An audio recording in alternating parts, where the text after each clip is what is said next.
ఎందుకు విడిపోవాలి, ఎందుకు పడిపోవాలి, ఎందుకు విడిపోవాలి, ఎందుకు పడిపోవాలి. ఇన్నాళ్ళు కలిసిమెలిసి తెలుగులంతా జీవించి ఇప్పుడెందుకు విడిపోవాలి, ఇప్పుడెందుకు విడిపోవాలి, ఎందుకు విడిపోవాలి, ఎందుకు పడిపోవాలి, ఎందుకు విడిపోవాలి, ఎందుకు పడిపోవాలి. ఇన్నాళ్ళు కలిసిమెలిసి తెలుగులంతా జీవించి ఇప్పుడెందుకు విడిపోవాలి, ఇప్పుడెందుకు విడిపోవాలి, ఎందుకు విడిపోవాలి, ఎందుకు పడిపోవాలి. శ్రీశైలం మల్లేశుడు దాక్షారం భీమేశుడు కాళహస్తి కాళేశుడు కాచేటి మేలరా. ఒక రాముడి భద్రగిరిని, ఒక రాముడి తెలుగుమతిని, ఒక రాముడి త్యాగశ్రీని వెలిగించిన గడ్డరా. ఎందుకు విడిపోవాలి, ఎందుకు పడిపోవాలి. తెలుగు జాతి సనాతనం, తెలుగు ఉనికి సదాతనం, తెలుగు వెలుగు వినూతనం, లేనేదేనంతం. తెలుగు వాడి పౌరుషం, తెలుగు నాడి రాజసం, తెలుగు జాతి సాహసం, ఒకే ఐకమత్యం, ఒకే ఐకమత్యం. ఎందుకు విడిపోవాలి, ఎందుకు పడిపోవాలి, ఎందుకు విడిపోవాలి, తెలుగులెందుకు పడిపోవాలి. శతాబ్దాల ఘనకీర్తి, దశాబ్దాల మన ప్రగతి, యుగాంతాల వరకు ఒక వెలుగై వెలగాలి. ఒక్కటిగా కలవాలి, ఒక్కటిగా కదలాలి, తెలుగు జాతి చేయి కలిపి ఒక్కటిగా నిలవాలి. తెలుగువాడి భాష ఒకటే, తెలుగువాడి భావం ఒకటే, తెలుగువాడి గుండె ఒకటే, తెలుగు గుండె చప్పుడొకటే. భాష ఒకటే, భావం ఒకటే, గుండె ఒకటే, చప్పుడొకటే, నెత్తురొకటే, సత్తు ఒకటే, ఊపిరొకటే, ఊహ ఒకటే, నేల ఒకటే, మట్టి ఒకటే, రాజ్యం ఒకటే, రాష్ట్రం ఒకటే, రాష్ట్రం ఒకటే, రాష్ట్రం ఒకటే, రాష్ట్రం ఒకటే, తెలుగు రాష్ట్రం ఒకటే, తెలుగు రాష్ట్రం ఒకటే. ఎందుకు విడిపోవాలి, ఎందుకు పడిపోవాలి, ఎందుకు విడిపోవాలి, ఎందుకు పడిపోవాలి. ఇన్నాళ్ళు కలిసిమెలిసి తెలుగులంతా జీవించి ఇప్పుడెందుకు విడిపోవాలి, ఇప్పుడెందుకు విడిపోవాలి, ఎందుకు విడిపోవాలి, ఎందుకు పడిపోవాలి, ఎందుకు విడిపోవాలి, ఎందుకు పడిపోవాలి. ఇన్నాళ్ళు కలిసిమెలిసి తెలుగులంతా జీవించి ఇప్పుడెందుకు విడిపోవాలి, ఇప్పుడెందుకు విడిపోవాలి.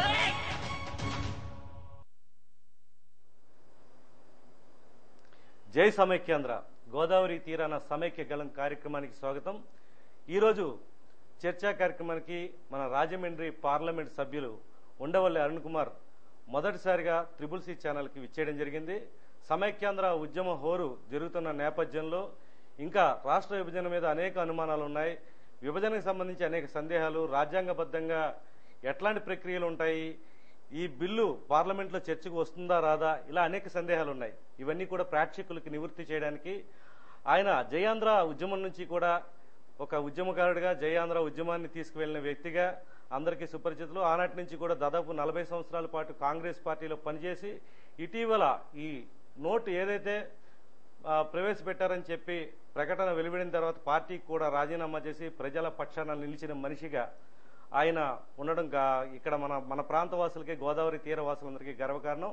ప్రస్తుతం రాష్ట్రంలో జరుగుతున్న తాజా రాజకీయ పరిస్థితుల మీద విశ్లేషణ కొనసాగిద్దాం. నమస్కారం అరుణ్ కుమార్ గారు, మీకు మా ఛానల్కి వచ్చినందుకు ప్రత్యేకంగా స్వాగతం పలుకుతూ, ముఖ్యంగా 72, 73లో జయాంధ్ర ఉద్యమంలో పాల్గొన్నారు.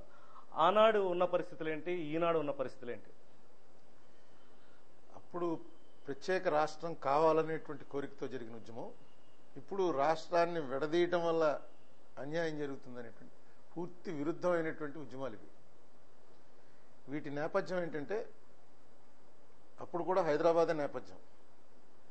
హైదరాబాద్లో ముల్కీ రూల్స్ అని నిజాం టైంలో ఎప్పుడో ఒక 70-80 ఏళ్ల క్రితం ప్రవేశపెట్టబడ్డాయి. నిజాం పరిపాలనలో హైదరాబాద్ వేరే దేశంగా ఉన్నప్పుడు, తర్వాత నిజాం పరిపాలన నుంచి ఇది భారతదేశంలో కలవటం, భారతదేశంలో ఆంధ్రప్రదేశ్ అనే రాష్ట్రంగా ఏర్పడడం, ఏర్పడిన 13 సంవత్సరాలకి హైదరాబాద్ హైకోర్టు ఒక తీర్పు ఇచ్చింది. ఏమనంటే ముల్కీ నిబంధనలు చెల్లవు అని. ముల్కీ అంటే అర్థం ఏంటంటే నేటివ్.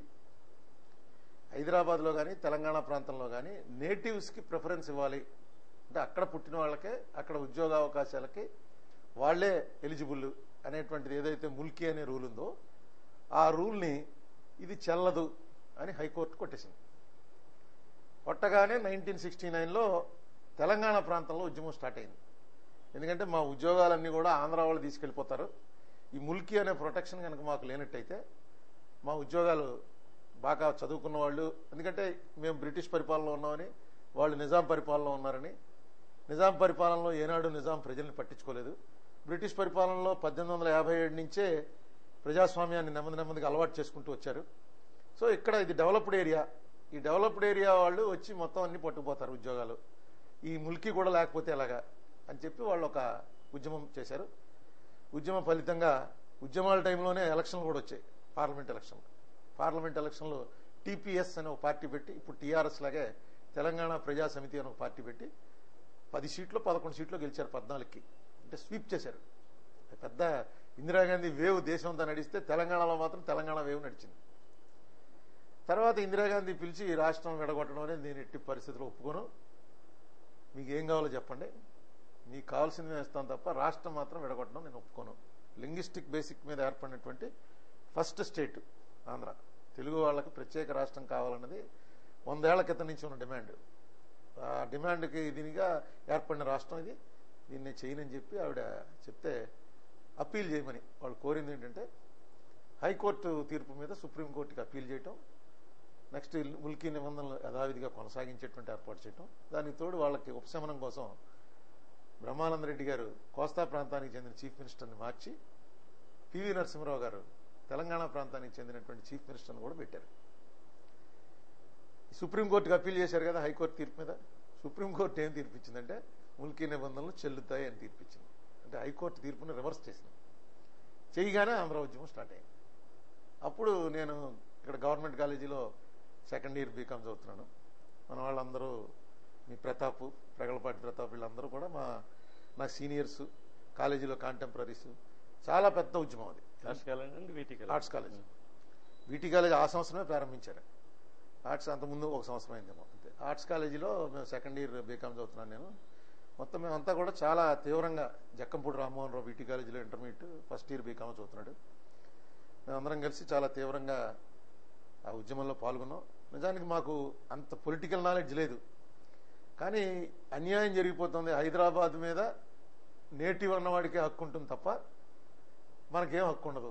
రాజధాని అయినటువంటి హైదరాబాద్లో మనకు హక్కు లేనప్పుడు మనం ఎందుకు కలిసి ఉండాలి స్టేట్? వాళ్ళు మొన్న అడిగారు, ఉద్యమం చేశారు, ఇప్పుడు మనం చేస్తున్నాం, విడదీసేయండి ఈ స్టేట్ని. ఆ రోజున డిమాండ్లో హైదరాబాద్ లేదు, వాటర్స్ లేవు, ఏమీ లేవు, మా స్టేట్ మాకు ఇచ్చేయండి, మేము మా రాజధానిలో 2వ తరగతి పౌరులుగా బతకటానికి మాకు ఇష్టం లేదు, మా స్టేట్ మాకు ఇచ్చేయండి అని చాలా పెద్ద ఉద్యమం జరిగింది. ఆ ఉద్యమ తీవ్రత ఒక్క మాటలో చెప్పాలంటే పివి నరసింహరావు గవర్నమెంట్ని 230 అసెంబ్లీ సీట్లు గెలిచాయి కాంగ్రెస్, పివి నరసింహరావు ముఖ్యమంత్రిగా ఉండి. అంత బలమైనటువంటి నాయకుడిగా భావించబడుతున్నటువంటి పివి నరసింహరావు గవర్నమెంట్ని సస్పెండ్ చేసి సస్పెండెడ్ యానిమేషన్లో అసెంబ్లీని పెట్టి ప్రెసిడెంట్ రూల్ ఇంపోజ్ చేయవలసినంత తీవ్రమైన పరిస్థితులు ఈ ఆంధ్ర రాష్ట్రంలో ఒకేసారి వచ్చాయి, అప్పుడే వచ్చాయి. అప్పుడు ఇందిరాగాంధీ గారు పార్లమెంట్లో ఈ రాష్ట్రాన్ని ఎట్టి పరిస్థితుల్లో కూడా విడదీయడం క్వశ్చన్ లేదు, రాజధానిలో మీరు 2వ తరగతి పౌరులుగా బతకడం మీకు ఇష్టం లేదు కాబట్టి రాజధానిలో ముల్కీ రూల్స్ని, మొత్తం ముల్కీ రూల్స్ని తీసేస్తున్నాను. అయితే ఒక్కసారి తీసేయడం కష్టం కాబట్టి మిగతా ప్రాంతాల్లో తీసేస్తున్నాం. ఇది ఇంకా ముందే రాజధానికి సంబంధించి హైదరాబాద్ ట్విన్ సిటీస్లో మాత్రం ముల్కీ రూల్స్ని వెంటనే తొలగించేటువంటి ప్రయత్నం చేస్తున్నాం. మీరేమీ ఇబ్బంది పడకండి, రాజధాని అందరిది, మీ అందరికీ సమానమైన హక్కులు అక్కడ ఏర్పాటు చేస్తున్నాం. దానికోసమే ఆర్టికల్ 371D అనేది ఒకటి తీసుకొచ్చి దాని ద్వారా ప్రెసిడెంట్ ఆఫ్ ఇండియాకి విస్తృతమైనటువంటి అధికారాలు ఇస్తూ ఈ ప్రాంతంలో ఉన్నటువంటి ఈ 3 రీజన్స్ ప్రజలకి సరైనటువంటి న్యాయం చేయడానికి ఏ రకమైన చర్యలు తీసుకోవాలో ఆ చర్యలు తీసుకోమని కోరినప్పుడే 6 పాయింట్ ఫార్ములా వచ్చింది. సార్, అంటే 1972లో మీరు విద్యార్థి దశలో అక్కడ మైక్ పట్టుకుని రిక్షా మీద తిరుగుతూ పెద్దగా నాలెడ్జ్ లేదంటున్నారు. ఆ టైంలో ఇంత మీరు రాష్ట్రం మీద అవగాహన లేకపోతే బాగా తిరిగారని చెప్పేసి ఒక ఇది ఇప్పటికీ ఈనాటికి కోస్తాంధ్రలో గట్టిగా చెప్పుకుంటారు. విద్యార్థి దశలో ఇటు ఉండవల్లి అరుణ్ కుమార్, అటు వెంకయ్యనాయుడు గారు జయాంధ్ర ఉద్యమంలో బాగా ఎస్టాబ్లిష్ అయ్యారు. ఈ ఉద్యమం జరిగిన తర్వాత అంటే పార్లమెంట్ కేంద్రంగా మీది ఎక్కువ జరుగుతుంది, ప్రజల్లోకి రావట్లేదు అంటున్నారు. కానీ ప్రజల్లోకి వస్తే పార్లమెంట్ సభ్యుడు చేయాల్సిన విధులు నిర్వర్తించలేని పరిస్థితి ఉంటుంది. దాని మీద మీరు క్లారిఫికేషన్ ఇవ్వగలరు? ఏమన్నా ఇప్పుడు చెయ్యవలసింది పార్లమెంట్ అండి. ఇక్కడ ఎవరైనా ఎప్పుడైనా ఉద్యమంలో ఏంటంటే, మేము అప్పుడు ఆంధ్ర ఉద్యమంలో నాకు జ్ఞాపకం, చాలా మంది సమైక్యాంధ్రకే ఉన్నారు. పివి నరసింహారావు గారు ఇంటిగ్రేషనిస్ట్. ఇక్కడ ఎమ్మెల్యేలు అందరూ చీఫ్ మినిస్టర్ తోటే ఉన్నారు, మంత్రులందరూ చీఫ్ మినిస్టర్ తోటే ఉన్నారు. ఇక్కడ జయాంధ్ర ఉద్యమం స్టార్ట్ అయింది. అప్పుడు మా డిమాండ్ ఏంటంటే, వెంటనే నువ్వు వచ్చి జయాంధ్ర అను, అనకపోతే రాజీనామా చేయి. పంతం పద్మనాభం గారు, ఇక్కడ కోర్పు రామచంద్రరావు గారు, ఇలా కొంతమంది ఎమ్మెల్యేలు మేము వెళ్ళి అడగగానే స్టూడెంట్స్ వాళ్ళు వెంటనే జై ఆంధ్ర, నేను రాజీనామా ఇచ్చామంటావు, చెప్పు ఇచ్చేస్తాననేవారు. రాజీనామా అక్కలేదు, మాకు జై ఆంధ్ర అనాలి, మీరు సమైక్యాంధ్రగా ఉండకూడదు, ఇంటిగ్రేటెడ్ ఆంధ్రప్రదేశ్ కాదు, పివి నరసింహారావుతో మీరు సపోర్ట్గా ఉండకండి, మన రాష్ట్రం విడిపోవాల్సిందే అన్న డిమాండ్ తోటి అప్పుడు ఉండేది. కానీ ఈవేళ ఏంటంటే, ఈ ప్రాంతానికి చెందినటువంటి 175 మంది శాసనసభ్యులు సీమాంధ్ర ప్రాంతం వాళ్ళు, 25 మంది పార్లమెంట్ సభ్యులు లోక్సభ, అందరూ కూడా ఎవరు అందులో ఏ ఒక్కడో కూడా రాష్ట్రాన్ని విడదీయండి అని చెప్పి అడిగిన వాడు ఎవడు లేడు. రాష్ట్రాన్ని విడదీయడానికి నేను సపోర్ట్ చేస్తానన్నటువంటి మనిషి ఎవడో లేడు. అయినా సరే ఈ ఉద్యమంలో మీరు రాజీనామాలు చేయాలన్నారు. అయితే ఉద్యమంలో లాజిక్ ఉండదు. ఉద్యమంలో ఉన్నటువంటి వాళ్ళ యొక్క తీవ్రత ఏదైతే ఉందో ఆ తీవ్రతకి ఏమాత్రం వీక్ అయ్యేటువంటి పనులు పొలిటీషియన్లు చేసినా ఉద్యమం చెదిరిపోతుంది. సో మేము అందుకే రాజీనామాలు చేశాం. వెంటనే వాళ్ళు అడిగారు, రాజీనామాలు చేయండి అన్నారు. రాజ్యాంగ సంక్షోభం సృష్టించండి అన్నారు. రాజ్యాంగ సంక్షోభం రాదని మాకు తెలుసు. రాజీనామాల మీద భిన్న కథనాలు వినిపిస్తాయి ఎంపీ గారు. ఇప్పుడు ఒకసారి ఏమో చేయమంటున్నారు, ఒకసారి మీరు పోరాడండి అంటున్నారు. రకరకాలుగా మన చర్చా వేదికల్లో కూడా ఇక్కడ ఇంటలెక్చువల్స్ అంతా కూడా రాజీనామాలు చేయాలని ఒక వర్గం అంటే, ఇంకొక వర్గం రాజీనామాలు చేయాల్సిన పని లేదు, వాళ్ళు పార్లమెంట్లో నిర్వర్తించాల్సిన పని చాలా ఉంది, సో మన తొందరపాటుగా ఇట్లాంటి స్టెప్స్ వేయకూడదు. దీని మీద ఒక లైన్ తీసుకోలేకపోతున్నారు ఆంధ్ర ప్రాంతంలో ఉన్న మేధావులు. కానీ మీకు ఎప్పుడు కూడా ఎడ్యుకేషన్లో నేను అదే చెప్తున్నాను, ఉద్యమంలో లాజిక్ పనిచేయదు. ఉద్యమంలో ఇది కరెక్టా, ఇది రైటా, ఇది తప్ప అనేటువంటి ఆలోచన ఉండదు. ఉద్యమం అనేది ఆగ్రహావేశాలు తీవ్ర స్థాయిలోకి వచ్చినప్పుడు ప్రజల్లో వచ్చినటువంటి స్పందనే ఉద్యమం. లేకపోతే ఎన్జిఓలు 2 నెలల జీతాలు ఎందుకు వదిలేసుకుని, 2 నెలల జీతం అంటే ఒక లైఫ్లో చిన్న విషయం కాదు కదండి. అంత పెద్ద సాక్రిఫైస్ చేయాల్సినటువంటి అవసరం ఎందుకు వచ్చిందంటే, కూర్చుని జీతాలు వదిలేసుకోవడం వల్ల మనకి ఏంటి నష్టం, దీని బదులు ఆఫీస్కి వెళ్తున్నట్టుగానే రోజు సంతకం పెట్టి పెన్ డౌన్ చేయొచ్చు కదా, రోజు పని చేయకుండా సంతకం పెట్టి వచ్చి బయట కూర్చోవచ్చు కదా, బ్లాక్ ఫ్లాగ్లు పెట్టుకోవచ్చు కదా, ఇలాంటి ఆలోచనలు చేసేది అవి వేరు. ఇది అలాంటిది కాదు. ఒక్కసారిగా ఆ కోపం కట్టలు తెచ్చుకున్నప్పుడు వచ్చినటువంటి ఆవేశం ఇది. ఈ ఆవేశంలో ఇంక లాజిక్ కోసం అతను ఏది రైటు అనేది ఉండదు. ఏ కోరిక వస్తే ఆ కోరికని ఇమీడియట్గా చేసామరా అంటే జనంలో మన మాట విన్నాడరా అనేటువంటి ఒక అభిప్రాయం ఏర్పడుతుందనే ఉద్దేశమే. వాళ్ళు కోరారు, వెంటనే రాజీనామాలు చేస్తాం. మాకు తెలుసు ఈ రాజీనామాలు వీళ్ళ కోరికను బట్టి చేస్తున్నాం అంటే అది ఆమోదించరు, అది కాన్స్టిట్యూషన్లోనే పెట్టారు. ఆ రోజు కూడా మీరు పార్టీ రాజీనామా చేస్తున్నాం ప్రకటించినప్పుడు కూడా మీరు చెప్పడం జరిగింది, ఈ స్పీకర్ మీద ఒత్తిడి తీసుకున్నట్లు మనకి. ఎందుకు మొన్న మా ఇంటి దగ్గరికి వచ్చి వంట వార్పు అని పెట్టినటువంటి ఎన్జిఓ లీడర్స్తో చెప్పాను, వాళ్ళు గట్టిగా అరుస్తుంటే రాజీనామా చేయాలని. నేను వెళ్ళి నెమ్మదిగా ఉన్నాను. మళ్ళీ మీడియా, ఆ రోజు వర్షం, మీడియా ఇంకా రాలా. మీడియా వస్తారు, చూపిస్తారు, ఇది ఆవిడ కూడా చూస్తుంది, స్పీకర్ ఆఫీస్ చూస్తారు, అదిగో ఇంటి దగ్గరికి వెళ్ళి గొడవ చేశారండి, రాజీనామా చేయని రాజీనామా పక్కన పెట్టంటారు. అదే జరిగింది. 72 ఉద్యమంలో ఇందిరాగాంధీ జయాంధ్ర ఉద్యమాన్ని ఆమోదించకపోవడానికి కానీ, 69లో తెలంగాణ ఆమోదించకపోవడానికి ప్రధానమైన కారణం ఒకటి ఉందని చెప్పి అంటూ ఉంటారు. ఈ దేశ విభజనకి దారితీసే పరిస్థితి ఉన్నది. దానికి సంబంధించి మనం చర్చించే ముందు ఒకసారి హెడ్లైన్స్ టుడేలో వచ్చిన ఒక కార్టూన్ ఉంది, ఆ కార్టూన్ చూసిన తర్వాత చర్చ కొనసాగిద్దాం.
Welcome back. అరుణ్ కుమార్ గారు, ఇందిరాగాంధీ ఇలాంటి సందర్భాన్ని ఊహించే ఆవిడ ఆ రోజు నిర్ణయం తీసుకోలేదంటారా? జవహర్లాల్ నెహ్రూ కూడా ఇట్లాంటి విభజనలకి అంటే ఒక భౌగోళికంగా కానీ లేకపోతే ఒక సిద్ధాంతపరంగా దేశంలో ఉన్న ప్రాంతాలను భాషా ప్రాతిపదికన ఏర్పాటు చేయడం, అప్పుడు విడదీసినప్పుడు కూడా ఒక ప్రాతిపదిక అంటూ తీసుకున్నారు. ఇప్పుడు జరుగుతున్న ప్రాతిపదిక ఏంటి, దానికి దీనికి కంపారిజన్ ఏంటి? ఇందిరాగాంధీ ఆ రోజు అలాంటి నిర్ణయం తీసుకోవడానికి కారణం ఏంటి? నేను ఈ కార్టూన్లో ఉన్నది నేను జనవరి 25న సుబ్రహ్మణ్య మైదానం మీటింగ్లో క్లియర్గా ఇదే చెప్పాను. నేను ఏదో ఈ రాష్ట్రం విడిపోవటం అనుకుంటున్నారు కానీ ఈ దేశం మొత్తం చిన్నాభిన్నం అయిపోయేటువంటి ప్రమాదం ఉంది, అది వాచ్ చేసుకోండి. ఎందుకంటే ఇప్పటి వరకు ఎప్పుడూ జరగనటువంటి పద్ధతుల్లో ఈ రాష్ట్రాన్ని విభజిద్దామని చూస్తున్నారు. ఇది ప్రెసిడెంట్ అవుతుంది. ఇది ప్రెసిడెంట్ అయిన తర్వాత మీరు ఏ రాష్ట్రాన్ని కూడా నో అనడానికి ఉండదు. ఇప్పుడు మిగతా రాష్ట్రాల్లో మొన్న కొత్తగా ఏర్పడ్డాయి 3 రాష్ట్రాలు. 3 రాష్ట్రాలు ఏ ప్రాతిపదిక మీద ఏర్పడ్డాయంటే అసెంబ్లీ తీర్మానం చేసి మా రాష్ట్రాన్ని విడదీయండి అని 3 రాష్ట్రాల వాళ్ళు అసెంబ్లీలో కూర్చుని చర్చించుకుని వాళ్ళ తీర్మానం ఏకగ్రీవంగా ఆమోదించి పార్లమెంట్కి పంపితే, కేంద్ర ప్రభుత్వానికి పంపితే, అది ప్రెసిడెంట్కి పంపితే ప్రెసిడెంట్ అక్కడి నుంచి ఇనిషియేట్ చేశాడు. ఇక్కడ అలా కాదు, ఇక్కడ అసెంబ్లీలో అవదది. ఎందుకంటే 175 మంది ఇటేపు ఉన్నారు, 119 అటేపు ఉన్నారు. 175, 119 మధ్య విభజన తీసుకొచ్చేటువంటి పద్ధతుల్లో కానీ జరిగితే కూర్చోబెట్టి కన్సెన్సస్ తీసుకురావాలి. ఆ తీసుకొచ్చేటువంటి ప్రయత్నం ఎక్కడ జరగలే. పార్టీ హెడ్లను పిలిచి అడిగారు. పార్టీ హెడ్లు అందరూ అన్ని పార్టీలు కూడా తెలంగాణకి మేము అనుకూలం అని చెప్పి ఎలక్షన్కి వెళ్ళిన వాళ్ళే. ఆఖరణ ఏది మేము 2009 మేనిఫెస్టోలో ఏం పెట్టాం, తెలంగాణ మీద రాజశేఖర రెడ్డి ఏదైతే ఫిబ్రవరిలో అసెంబ్లీలో మాట్లాడాడో దానికి కట్టుబడి ఉన్నాం, తెలంగాణ ఏర్పాటుకి మాకు అభ్యంతరం లేదు అని కాంగ్రెస్ చెప్పింది. చంద్రబాబు నాయుడు గారు అయితే టీఆర్ఎస్ తోటి కలిసి ఎలక్షన్లకు వెళ్ళాడు. అలాగే 2004లో మేము టీఆర్ఎస్ తోటి కలిసి ఎలక్షన్లకు వెళ్ళాం. సో ఎక్కడా కూడా తెలంగాణ ఏర్పాటు అన్నదానికి ఏ పార్టీ కూడా వ్యతిరేకంగా మాట్లాడలేదు. కానీ సీమాంధ్ర ప్రాంతంలో ప్రజలు ఓట్లేశారు. తెలంగాణ విడిపోతుంది అని చెప్తున్నా సరే ఓట్ల సంఖ్య ఏం తగ్గలేదు. ఎందుకంటే అందరూ అదే చెప్పారు. బీజేపీ కూడా ఒక రాష్ట్రం, బీజేపీ అయితే 2 రాష్ట్రాలని 98లో చేసింది, 97 సీట్లు కూడా తెచ్చుకుంది. నేను చెప్పేది ఏంటంటే రాష్ట్రం విడిపోవటం అనేదానికన్నా రాష్ట్రం విడదీయటానికి జరుగుతున్నటువంటి ప్రయత్నాల్లో హేతుబద్ధత ఏదైతే లోపించిందో అది ప్రజలకి వెనక నుంచి బ్యాక్ స్టాబింగ్ అంటారు, వెన్నుపోటు పొడిచారా మమ్మల్ని, అన్ని పార్టీలు కలిసి చివరికి మనకు రావాల్సినటువంటిది లేకుండా రాష్ట్రాన్ని చీల్చేస్తాం అనేటువంటి నిర్ణయం తీసుకున్నారు అనేటువంటి కోపం, ఒక ఆగ్రహం ఏదైతే ప్రజల్లో వచ్చిందో దాని ఫలితమే ఉద్యమం. చేస్తున్నటువంటి పద్ధతిలో అసెంబ్లీలో చర్చ పెట్టి అసెంబ్లీ చర్చలో ఏకాభిప్రాయం రాలే, మళ్ళీ చర్చించండి, మళ్ళీ ఇది చేస్తే వస్తుందా ఏకాభిప్రాయం. ఇప్పుడు ఎందుకు విడిపోవాలి ఈ రాష్ట్రం అని అడిగారు ఇందాక పాటలో. ఎందుకు కలిసి ఉండాలి అని ప్రశ్నించుంటే అప్పుడు దీనికి సరైనటువంటి ఆన్సర్ వచ్చును. ఎందుకు కలిసి ఉండాలో మీరు చెప్పండి అని మనం చెప్పాలి, ఎందుకు విడిపోవాలో చెప్పండి అని విడిపోవటం కోరుకుంటున్న వాళ్ళు చెప్పాలి. అసెంబ్లీలో చర్చ జరగాలి. ఈ చర్చలో నిజమెంత, మా నీళ్లు దోచేస్తున్నారు, మా ఉద్యోగాలు దోచేస్తున్నారు, మా సంపద దోచేస్తున్నారు అని తెలంగాణ వాళ్ళు చెప్తున్న దాంట్లో నిజమెంత, మాకు అభివృద్ధి లేకుండా పోయింది అని తెలంగాణ వాళ్ళు చెప్తున్న దాంట్లో నిజమెంత, అలాగే ఆంధ్ర ప్రాంతంలో ఏంటి తెలంగాణ వాళ్ళు వెళ్ళిపోతే మీకు వచ్చేటువంటి నష్టం.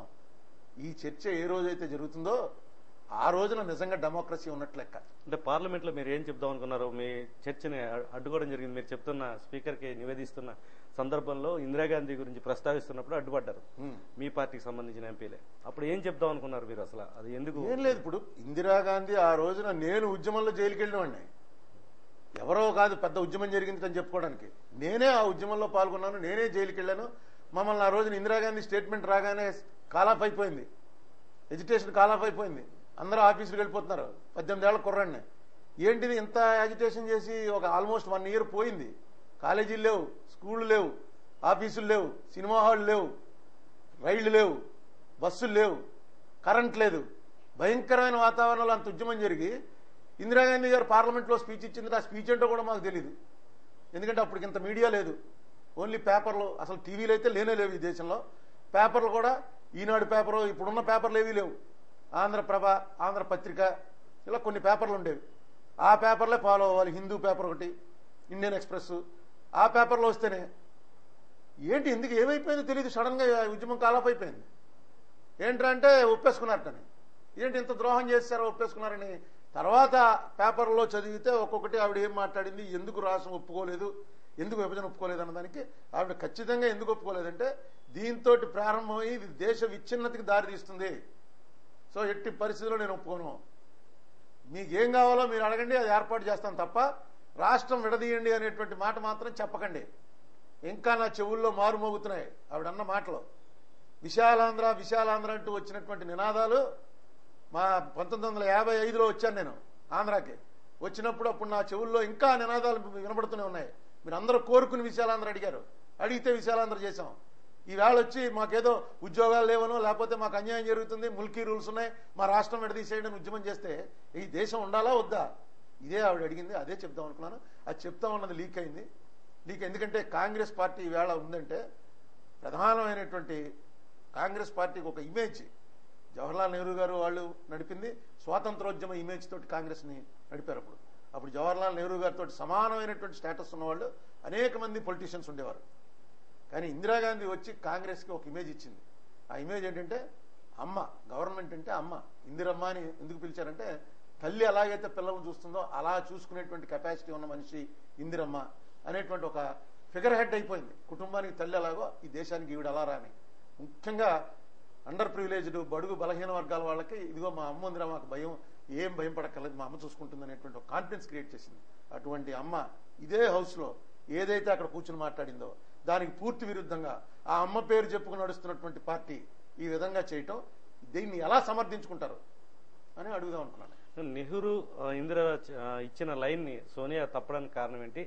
ప్రధానంగా సీమాంధ్ర ప్రాంతంలో ఆవిడకి సరైన ఫీడ్బ్యాక్ లేకపోవడం ఒక కారణమని, సీమాంధ్ర ప్రాంతంలో మేధావులే లేరని అక్కడ టీఆర్ఎస్ వాళ్ళు, అదేవిధంగా ఇక్కడ హిందీ భాష రాకపోవడం వల్ల ఎంపీలకి ఇది కూడా కారణం కావచ్చు అన్నది చాలా చర్చల్లో వస్తున్న అంశాలు. మీరేమంటారు? కాదండి, అదేం కాదు. ఇది అందరూ ఇప్పుడు మామూలుగా అందరూ ఒప్పుకున్నారు. ఏ పార్టీ కూడా తెలంగాణకు వ్యతిరేకం అని అంటలేదు, అందరూ ఒప్పుకున్నారు. వాళ్ళకి ఎలా ఉంటుంది, వాళ్ళకి వచ్చేటువంటి ఫీడ్బ్యాక్ని బట్టి ఏంటి main problem, capital problem. Okay, capital 10 years joint capital అంటున్నాం, చండీగఢ్ కూడా అలాగే అన్నాం. కానీ ఇప్పుడు కూడా చండీగఢ్ జాయింట్ క్యాపిటల్గానే ఉంది కదా. అందుకని to begin with 10 years joint capital Hyderabad పెడుతున్నాం. వాటర్ కానీ, ఉద్యోగాలు కానీ, క్యాడర్ చేంజ్ కానీ, వీటన్నిటినీ కూడా మీరు కూర్చుని మాట్లాడుకుని సెటిల్ చేసుకోవాలి. దీంట్లో ఏంటి ఎందుకింత వ్యతిరేకత వచ్చేసింది వాళ్ళకి అర్థం అవలే. ఇటు సడన్ గా ఇంత తీవ్రంగా వచ్చేసింది వ్యతిరేకత ఏంటని. దానికి అండర్ కరెంట్ ఎవరు పసికెట్లేపారు అంటే అండర్ కరెంట్ కాదండి నా ఉద్దేశంలో. మరి ఇది ఎంత మటుకు మీ మనసులో ఎలా ఉందో తెలియదు. కానీ స్టేట్ వర్కింగ్ కమిటీ తీర్మానాన్ని ప్రకటిస్తూనే కాంగ్రెస్ స్పోక్స్మెన్ దిగ్విజయ్ సింగ్ గారు ప్రకటించారు. ఆ ప్రకటిస్తూ ఇదిగో ఇది Hyderabad 10 year joint capital, Polavaram national project అని అన్నీ చెప్తుంటే మీ ప్రెస్ ఎవడో క్వశ్చన్ వేశాడు. ఏమనంటే మరి టీఆర్ఎస్ మెర్జ్ అయిపోతుందా అని. అంటే టీఆర్ఎస్ని మెర్జ్ అవ్వమని మేము కోరుతున్నాం, అవుతారో ఎవరో అది వాళ్ళకు వదిలేస్తున్నాం అన్నాడు. ఫస్ట్ చెక్మని వచ్చి ఒక పోటు మనకు పొడిచింది ఏంటంటే ఆ క్రితం రోజునే ఆ టీఆర్ఎస్ నాయకుడు మన తిట్టిన తిట్లన్నీ జ్ఞాపకం వచ్చాయి. సరే ఏదో చేశారులేరా మర్చిపోదాం అని అనుకుంటే మర్నాడు మళ్ళీ పెట్టి ఆంధ్ర వాళ్ళంతా బయటికి వెళ్ళిపోవాల్సిందే ఇక్కడి నుంచి అని మళ్ళీ ఒక మాట చెప్పాడు. మళ్ళీ 2 రోజులు ఆగి లంకలో పుట్టిన వాళ్ళంతా రాక్షసులే, ఆంధ్రాలో పుట్టిన వాళ్ళంతా దుర్మార్గులే, దీనిలో నేనేం వెనక్కి వెళ్ళట్లేదు, దానికే కట్టుబడున్నాను. రోజు మనల్ని తిట్టి మమ్మల్ని దూషించి ప్రజల్ని ఇక్కడ పుట్టిన వాళ్ళంతా దుర్మార్గులే అనే మాట చెప్పేటువంటి మనిషితోటి ఓట్లేసిన మన కాదని కాంగ్రెస్ పార్టీ ఎలియన్స్ పెట్టుకుంటుందా? వచ్చి నాతో కళ్ళు నువ్వు అని అడుగుతుందా? ఎంత ద్రోహం జరిగింది. అటువంటి మనిషిని పిలిచి డైరెక్ట్గా ఈ తెలంగాణ డిక్లేర్ చేస్తుందో అతని కోసం అనమాట అనేటువంటిది ఏదైతే వచ్చిందో అది బిట్రేయల్ అనేటువంటి ఒక ఫీలింగ్ వచ్చింది. అది కూడా చాలా అగ్నికి అజ్యం పోసినట్టు చాలా స్పీడ్ అయిపోయింది. అది అతని తర్వాత మాట్లాడిన మాటలు కానీ ఇవాళ మాట్లాడుతున్న మాటలు కానీ మామూలు మాటలు కాదు. అవి పబ్లిక్ సైక్ని ఎఫెక్ట్ చేసేటువంటి మాటలు, పబ్లిక్ ఈగోని హర్ట్ చేసే మాటలు. నాయకులు తిట్టుకోమనండి, వాడు ఎంపీ దుర్మార్గుడు, వీడు ఎమ్మెల్యే దుర్మార్గుడు, మంత్రులు దోచేశారు, ఇక్కడ వచ్చి ఆస్తులు దోచేశారు, ఇవి ఎన్నన్నా పర్లేదు. ఆంధ్రాలో పుట్టినవాడు అల్లా దుర్మార్గుడే అన్నాడు. అతనికి కావాలి అది. ఎందుకంటే హేట్రెడ్ మీద, విషం కక్కడం మీద ఆధారపడి పుట్టినటువంటి పార్టీ అది.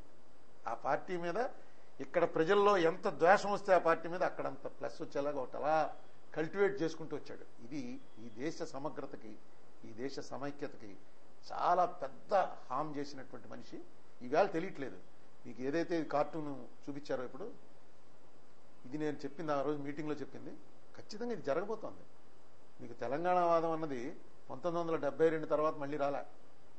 ఇందిరాగాంధీ గారు పార్లమెంట్లో చెప్పి కలిసి ఉండవలసిందే అని చెప్పి 6 పాయింట్ ఫార్ములా పెట్టిన తర్వాత మళ్ళీ తెలంగాణ వాదం అనేది రాలే. దానికి ఉదాహరణ ఏంటంటే 1992లో ఈ దేశంలో చిన్న రాష్ట్రాలు కోరుకునేటువంటి వాళ్ళందరూ కలిసి ఢిల్లీలో ఒక మీటింగ్ పెట్టుకున్నారు.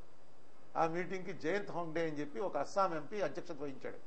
బోడోల్యాండ్ కావాలనుకున్న వాళ్ళు, విదర్భ కావాలనుకున్న వాళ్ళు, ఇప్పుడు ఏర్పడిన ఛత్తీస్గఢ్, ఉత్తరాఖండ్, జార్ఖండ్ అన్ని ప్రాంతాల వాళ్ళు వెళ్ళి అక్కడ ఒక మీటింగ్ పెట్టి ఈ రాష్ట్రాలు వెంటనే ఏర్పాటు చేయాలని సెంట్రల్ గవర్నమెంట్కి ఒక కాగితం ఇచ్చారు.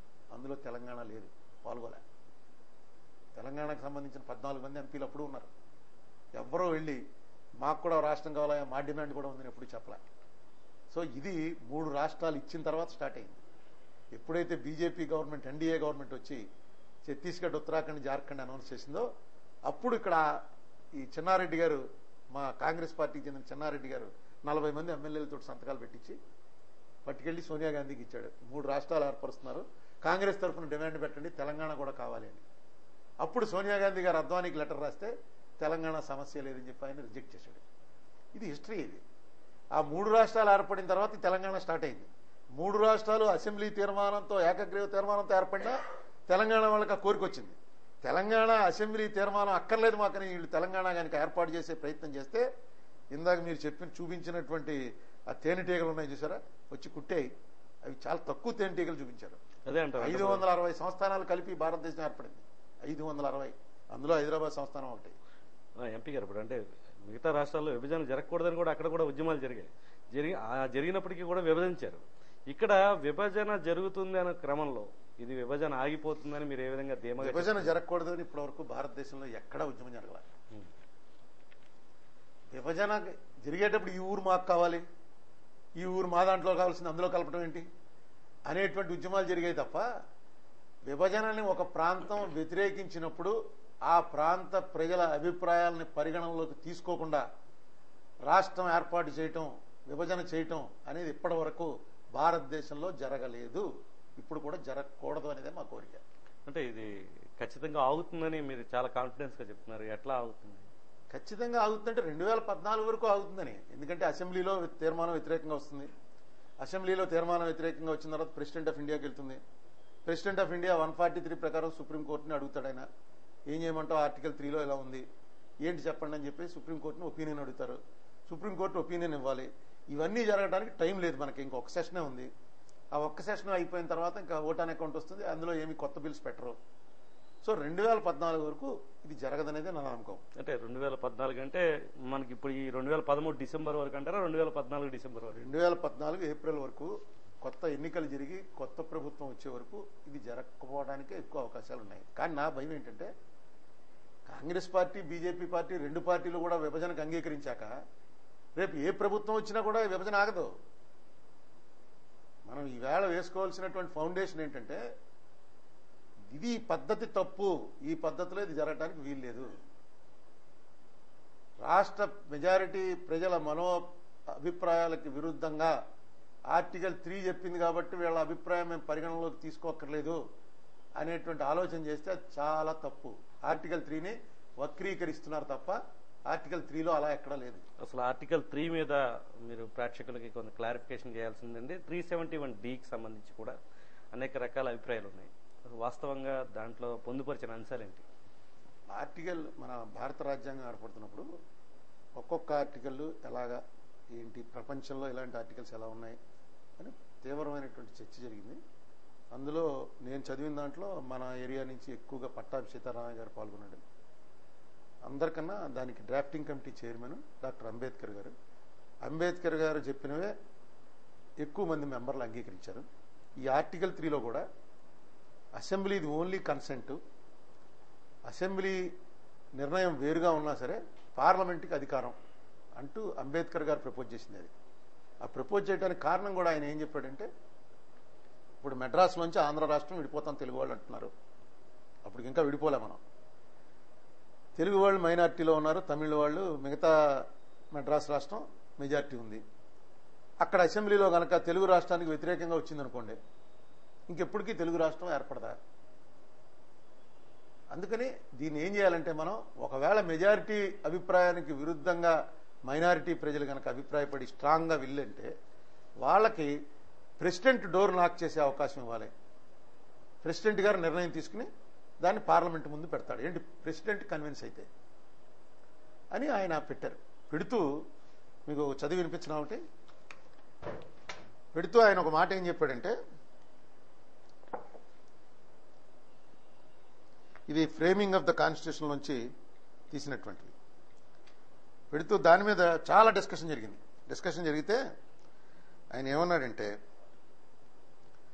I have not the least doubt about it that the method of consulting which the president will adopt, అంటే స్టేట్ లెజిస్లేచర్తో కన్సల్ట్ చేయడం, the method of consulting which the president will adopt will be to ask either the prime minister, prime minister అంటే మన భారత prime minister కాదు, ఆ రోజున Madras province కో prime minister ఉండేవాడు, chief minister అనేవారు కాదు. అంటే చీఫ్ మినిస్టర్ అనమాట ఇక్కడ.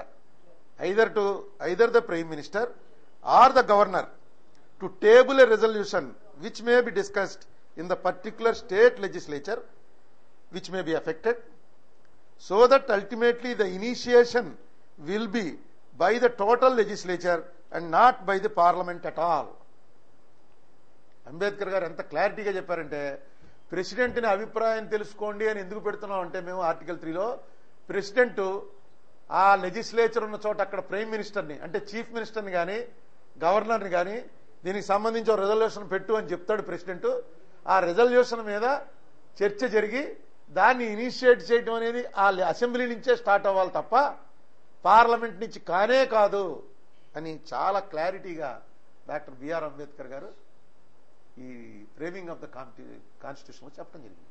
అంటే ప్రభుత్వం నియమించే అంటే పార్టీ నియమించే ఒక ప్రెసిడెంట్ అభ్యర్థి స్ట్రాంగ్ గా దేశం కోసం కానీ లేకపోతే ప్రజలందరి గురించి ఉపయోగపడే నిర్ణయాలు తీసుకున్న సందర్భాలు ఎప్పుడైనా మనం చూసాము. అన్నీను ఈ దేశంలో ప్రజాస్వామ్యం నిలబడ్డం అంటే, మీరు రోజు మమ్మల్ని పొలిటీషియన్లు తిట్టేస్తున్నారు కానీ ఇవి పాలిటిక్స్ నిజంగా మీరు అనుకున్నంత బ్యాడ్గా ఉంటే మేమంతా పాలిటిక్స్ అంతా ఈ దేశం ఏమైపోనండి. ఈ చట్టాలు వచ్చి రైట్ టు ఇన్ఫర్మేషన్ చట్టం అప్పుడు ఎప్పుడైనా వస్తుందా అసలు?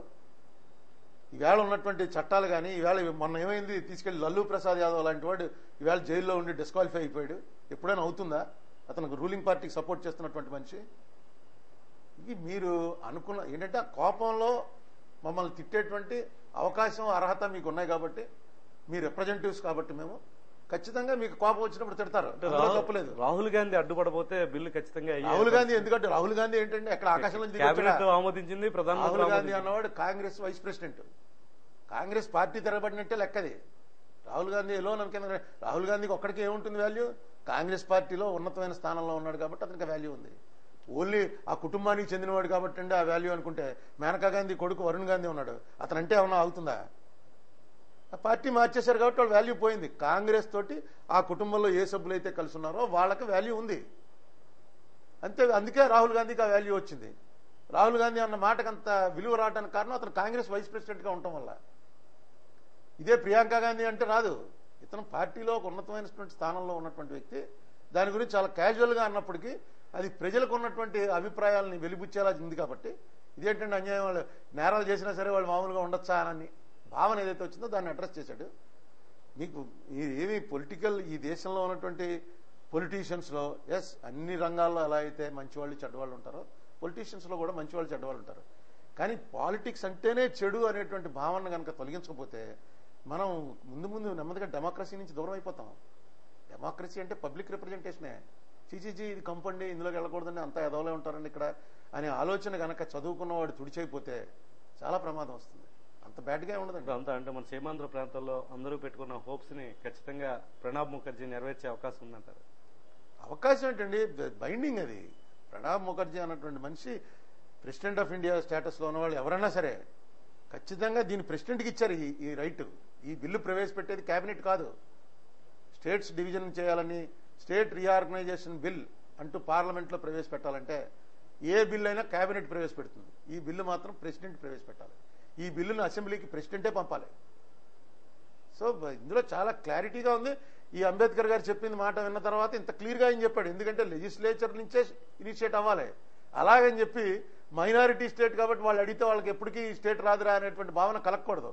వాళ్ళకు ఆప్షన్ ప్రెసిడెంట్ ఆఫ్ ఇండియాకి రిప్రజెంట్ చేస్తే ప్రెసిడెంట్ ఆఫ్ ఇండియా డిసైడ్ చేస్తాడు అనేటువంటి ఒక ఆప్షన్ కూడా ఇవ్వాలి. డెమోక్రటిక్గా అది చాలా అవసరం అని భావించి అది పెట్టడం జరిగింది. 371D మీద రకరకాల వాదనలు కానీ భిన్నమైన ఆర్గ్యుమెంట్స్ వినిపిస్తున్నాయండి. అంటే కేవలం ఏంటంటే వాళ్ళు కూడా తెలంగాణ ఏర్పడినప్పటికీ కూడా ఈ 371 కొనసాగించాలని కూడా కోరడానికి వాళ్ళు ఆల్రెడీ కొంత జీవోఎంకి ఫీడ్బ్యాక్ ఇవ్వడం జరిగింది. మీరేమంటారు? 371 మీదే రాష్ట్ర విభజన ఆగుతుందని చెప్పి ఏపీఎన్జీ వాళ్ళు నమ్ముతున్నారు. అసలు దానికి తేడా ఏంటంటే అంటే వాళ్ళు ఇచ్చినటువంటి మన కేబినెట్ నోట్ వచ్చింది. ఆ నోట్ ఒకసారి చదివినట్టయితే అందులో మీరు కేబినెట్ నోట్లో క్లియర్గా రాశారు ఏమని 371Dని అమెండ్ చేయాలా రిపెల్ చేయాలా అన్నది గ్రూప్ ఆఫ్ మినిస్టర్స్ డిసైడ్ చేయాలి అని. అందుకని ఇందులో పెద్ద కన్ఫ్యూజన్ ఏం లేదు. 371D అన్నదాన్ని రిపెల్ చేయాలంటే ఆర్టికల్ 368 ప్రకారం రిపెల్ చేయాలి. 371Dని అమెండ్ చేయాలంటే కాన్స్టిట్యూషనల్ అమెండ్మెంట్ తీసుకొచ్చి అమెండ్ చేయాలి. రెండు రకాలుగా కూడా 2/3 మెజారిటీ ఉంటే తప్ప అది పాస్ అవ్వదు.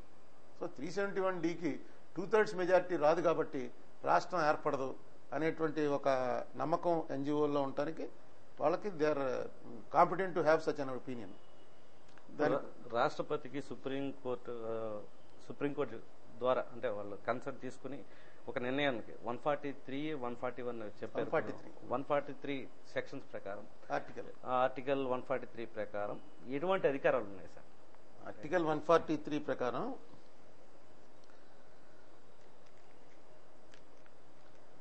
ఎప్పుడైనా ఏదైనా విషయంలో భారత రాష్ట్రపతికి power of president to consult supreme court. At any time it appears to the President that a question of law or fact has arisen or is likely to arise, which is of such a nature and of such public importance that it is expedient to obtain the opinion of the Supreme Court upon it, he may refer the question to that court for consideration, and the court may, after such hearing as it thinks fit, report to the President its opinion thereon.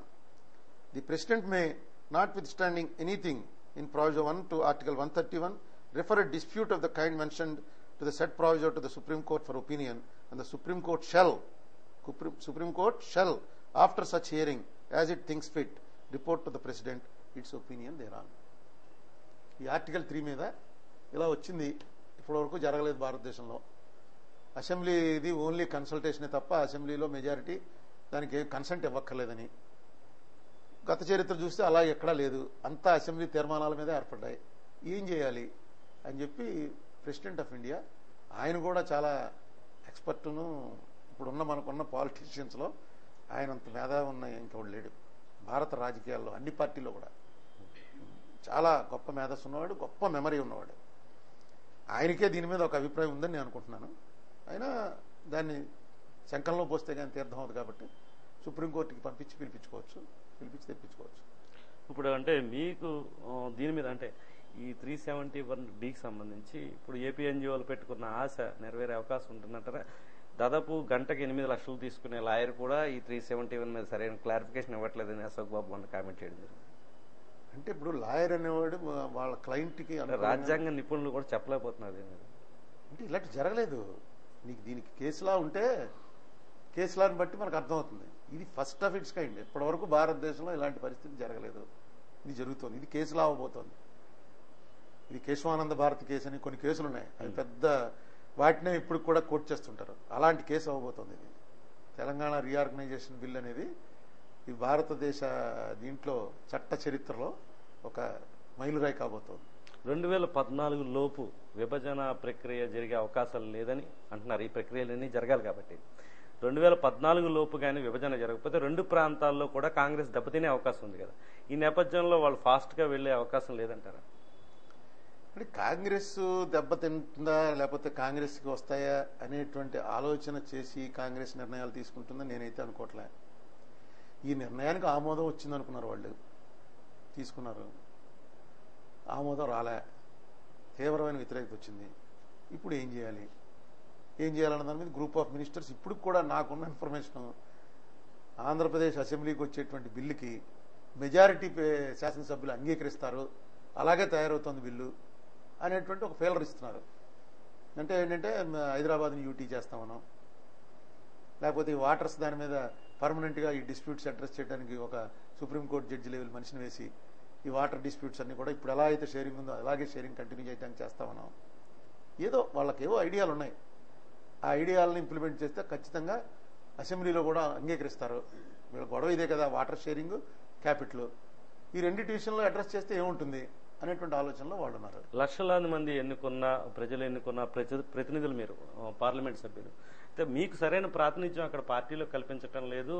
ఈ చర్చలకు కానీ లేకపోతే ఈ discussions కానీ రెండు ప్రాంతాల ప్రజల్ని నాయకుల్ని కూర్చోపెట్టి చేస్తుంటే ఇంత సమస్య ఇటు ప్రజల్లో గందరగోళం కానీ ఇటు నాయకుల్లో కూడా ఇబ్బందికరమైన వాతావరణం కూడా లేకుండా ఉండేదన్న అభిప్రాయం వినిపిస్తుంది. మీరేమంటారు?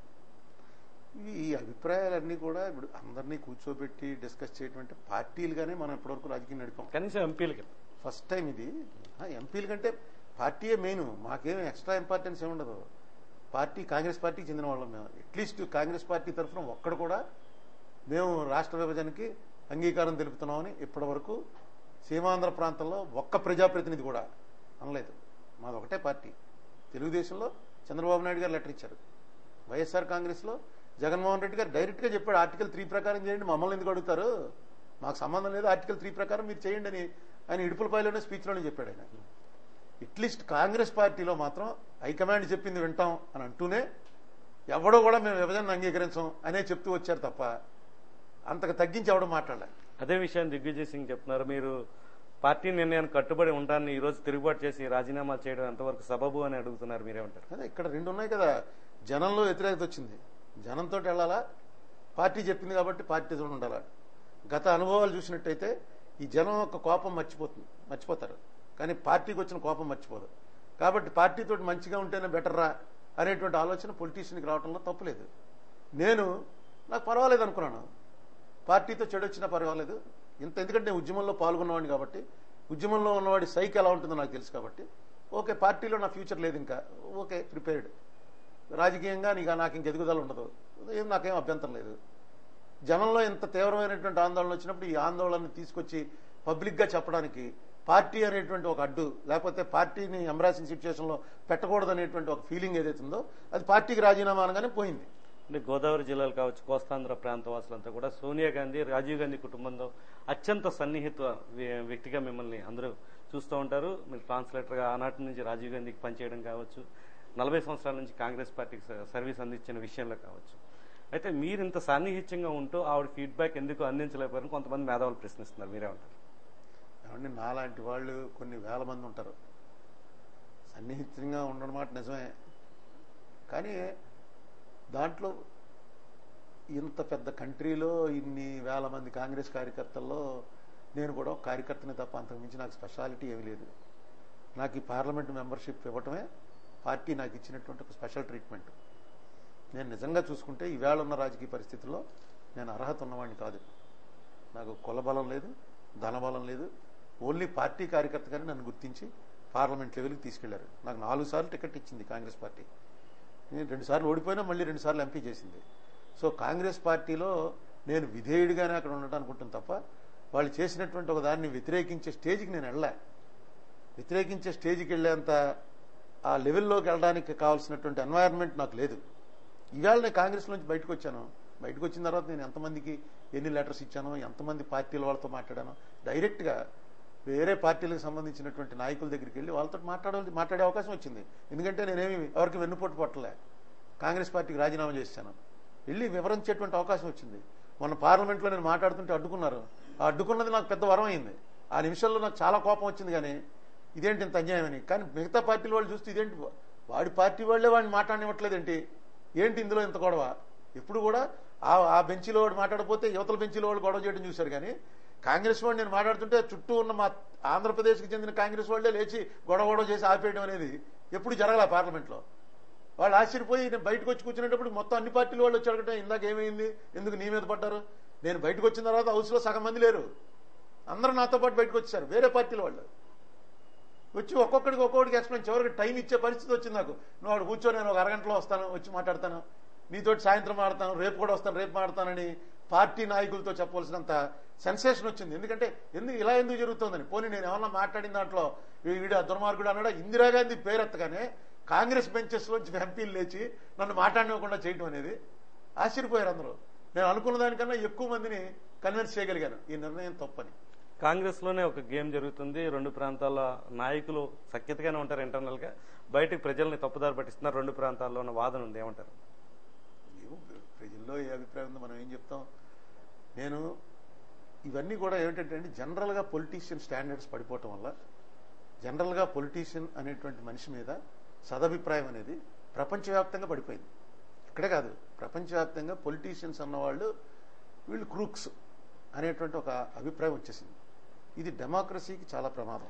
సీమాంధ్ర ప్రాంతంలో మిమ్మల్ని ప్రధానమైన ఆల్రౌండర్ గా భావిస్తారు. ఇప్పుడు సీమాంధ్ర ప్రాంతంలో జరుగుతున్న ఉద్యమకారులందరూ కూడా ఎట్లాగైనా దీన్ని టాక్టిక్స్ గా, లాజిక్ గా, మొత్తానికి ఎట్లాగైనా ఈయన అడ్డుకునే క్రమంలో ఉండవల్లి అరుణ్ కుమార్ ఆల్రౌండర్ గా వ్యవహరిస్తారు. Star batsmen, captain Kiran Kumar Reddy ఈ మధ్య కాలంలో వచ్చినప్పటికీ కూడా ఈ ఉద్యమం ప్రారంభమైనప్పటి నుంచి కూడా చాలా నమ్మకం ప్రజలు మీ మీద పెట్టుకున్నారు అపారంగా. అంటే మీ పార్టీ శ్రేణులు ఎంతవరకు పెట్టుకున్నా వేరే విషయం, కానీ ప్రజలు మాత్రం అత్యంత మేధావిగా మిమ్మల్ని భావించి మీ ఫ్రంట్ లైన్ లో ఆల్రౌండర్, మన టీంకి క్లిష్ట పరిస్థితుల్లో అవసరమైతే బౌలింగ్ చేయగలరు, బ్యాటింగ్ చేయగలరు అనేసి మీరు ఎంతవరకు వాళ్ళ నమ్మకాన్ని నెరవేర్చగలరు? మొట్టమొదట ఈ మేధావి అన్న చెడ్డ పేరు ఒకటి తీసేయండి. నేను ఏం మేధావిని కాదు. నేను చాలా నార్మల్, చిన్నప్పటి నుంచి స్కూల్లో కానీ కాలేజీలో కానీ యావరేజ్ మార్కులే తప్ప నాకు ఎప్పుడూ ఫస్ట్ మార్కులు రాలేదు. నేనేం అవుట్ స్టాండింగ్ స్టూడెంట్ని కాదు. నాకేదో గొప్ప తెలివితేటలు ఆయన ఎవడని అనుకుంటే అది పొరపాటు. నేను యావరేజ్, అంతే, అబోవ్ యావరేజ్ కూడా కాదు. నెక్స్ట్ లక్కీగా నేను మాట్లాడడంలో ఎందుకో తెలియదు, అది నాకు ఒక మిగతా వాళ్ళకన్నా ప్రజెంట్ చేయడంలో నాకు కొంత ఎక్స్పర్టైజ్ వచ్చింది. అది దానంతటా అదే వచ్చింది. ఎక్స్పర్టైజ్ రావడం కన్నా ఈ ఎక్స్పర్టైజ్ని నా కొలీగ్స్ గుర్తించారు. రాజమండ్రిలో మా పార్టీ వాళ్ళు కానీ, ఢిల్లీలో మిగతా ఎంపీలు కానీ నేను మాట్లాడుతుంటే వాళ్ళు మాట్లాడకుండా ఊరుకుని నువ్వు మాట్లాడని చెప్తారు. ఇది కూడా అదృష్టం. జనరల్గా ఏ ఫీల్డ్లో కూడా అలా ఒప్పుకోరు. సో ప్రజెంట్ చేయడంలో కొంచెం నేను చేయగలను అనేటువంటి నమ్మకం ఉండొచ్చు. దానికి మీరు అందరూ ఇన్ఫర్మేషన్ ఇస్తే చేస్తాను. నాకు ఇన్ఫర్మేషన్ ఈవేళ నేను ఆగస్టు 4వ తారీఖున ప్రకటించాను. ఉండవల్లి.org అని పెట్టాను. నాకు పంపించండి మీ సజెషన్స్ ఏమన్నా ఉంటాయని. ఇప్పుడు జీఓఎం వాళ్ళు పెడితే 2000 సజెషన్స్ వచ్చాయని షిండే గారు చెప్తున్నారు. నా దానికి 5000 వచ్చాయి. సో అంటే క్రెడిబిలిటీ, ప్రజలు మీ మీద పెట్టుకున్న క్రెడిబిలిటీ కాదు. అదే చెప్తున్నాను, క్రెడిబిలిటీ వీడు ప్రజెంట్ చేయగలడని. అలా ఎందుకు అనుకోవాలి? వీడికి ఏమీ తెలియదురా, మనం చెప్పాలని పంపించుండొచ్చుగా. వీడు పాపం ఏదో అడుగుతున్నాడు, వాడికి ఏమీ తెలియదు, మనం పంపిద్దామని మెయిల్స్ పంపించుండొచ్చు. ఏదైనా నెగిటివ్ కాదు, ఎందుకు పంపారనేది కాదు, నేను ప్రజెంట్ చేయగలను అనేటువంటి ఒక నమ్మకం ఉన్నమాట యథార్థం. ప్రజెంట్ చేయగలిగినంతలో మిగతా వాళ్ళకన్నా మేధస్సు ఎక్కువ ఉంది, ఆలోచన ఎక్కువ ఉందని అనుకుంటే అది చాలా పొరపాటు. నేను యావరేజ్గా మనిషినే, నాకు అప్పుడే 60 ఏళ్ళు వచ్చేస్తున్నాయి. ఇంతకన్నా ఇదేం పెరగదు. నాకు ఉన్నటువంటి బుర్ర అంతే ఉంటుంది. నాకు మీరు చెప్పారనుకోండి, ఖచ్చితంగా దాన్ని ప్రజెంట్ చేసేటువంటి ప్రయత్నం మాత్రం చేస్తాను. ఏంటి రామనారాయణ చెప్తే నేను వింటాం ఏంటి అనే పద్ధతి నాకు ఉండదు. ప్రతి వాడిలో కూడా ఒక ఆలోచన వస్తుంది, స్పార్క్ వస్తుంది. ఆ స్పార్క్ని క్యాచ్ చేయగలిగితే దాన్ని బ్రహ్మాండంగా మనం ప్రజెంట్ చేయొచ్చు. ఏముందిలే వీడు చాలా చిన్నవాడు, వీడేదో మామూలుగా రిక్షా లాక్కుని బతికే మనిషి, లేకపోతే కార్ డ్రైవర్ చేసే మనిషి, వీళ్ళకేంటాలి. కానీ వాళ్ళ దగ్గర నుంచే కరెక్ట్ ఇది ఎలా చేస్తే సెటిల్ అయిపోతుంది కదా అని ఒక మాట చెప్తాడు. ఆ మాట నిజంగా చాలా ఆశ్చర్యం వేస్తుంది అనమాట. ఇంత ఆలోచన వచ్చిందా వీడికని. వస్తుంది. ఆలోచనలకి ఎడ్యుకేషన్కి సంబంధం లేదు. అలా ప్రతివాడి ఆలోచన కూడా తీసుకోవడం అనేది నాకు చిన్నప్పటి నుంచి అలవాటైంది. ఆ అలవాటు వల్లే నాతో 10 మంది ఫ్రెండ్స్ ఉన్నారు. నా ఫ్రెండ్స్ అందరూ కూడా నాతో ఈక్వల్సే తప్ప నాకు సబార్డినేట్స్గా ఉండే ఫ్రెండ్ ఎవడలేడు. నాకు అందరూ సహచరులే, అనుచరులు ఎవడో ఉండడం. మీరు కనపడటం లేదని పోస్టర్లు ఊర్లో వెలిసాయి.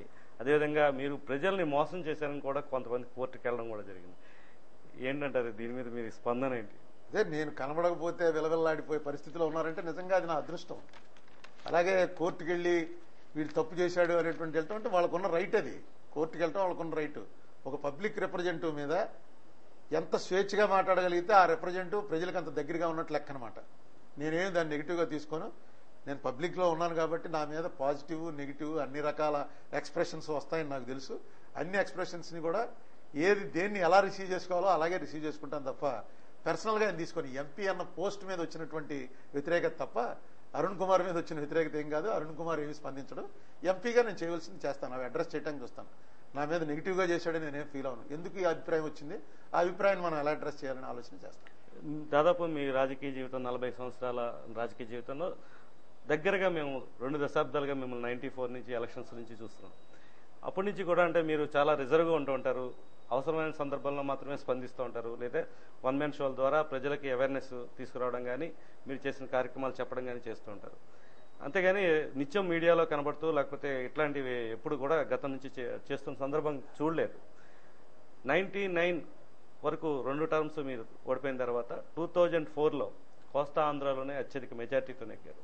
2009లో చాలా ప్రముఖమైన వ్యక్తులు ఇద్దరు రాజమండ్రి నుంచి సినీ నటులు పోటీ చేస్తే వాళ్ళని హోరాహోరీ ఫైట్లో ఓడించి మొత్తం రాష్ట్రంలోనే కాదు దేశవ్యాప్తంగా ఒక గుర్తింపు పొందగలిగారు.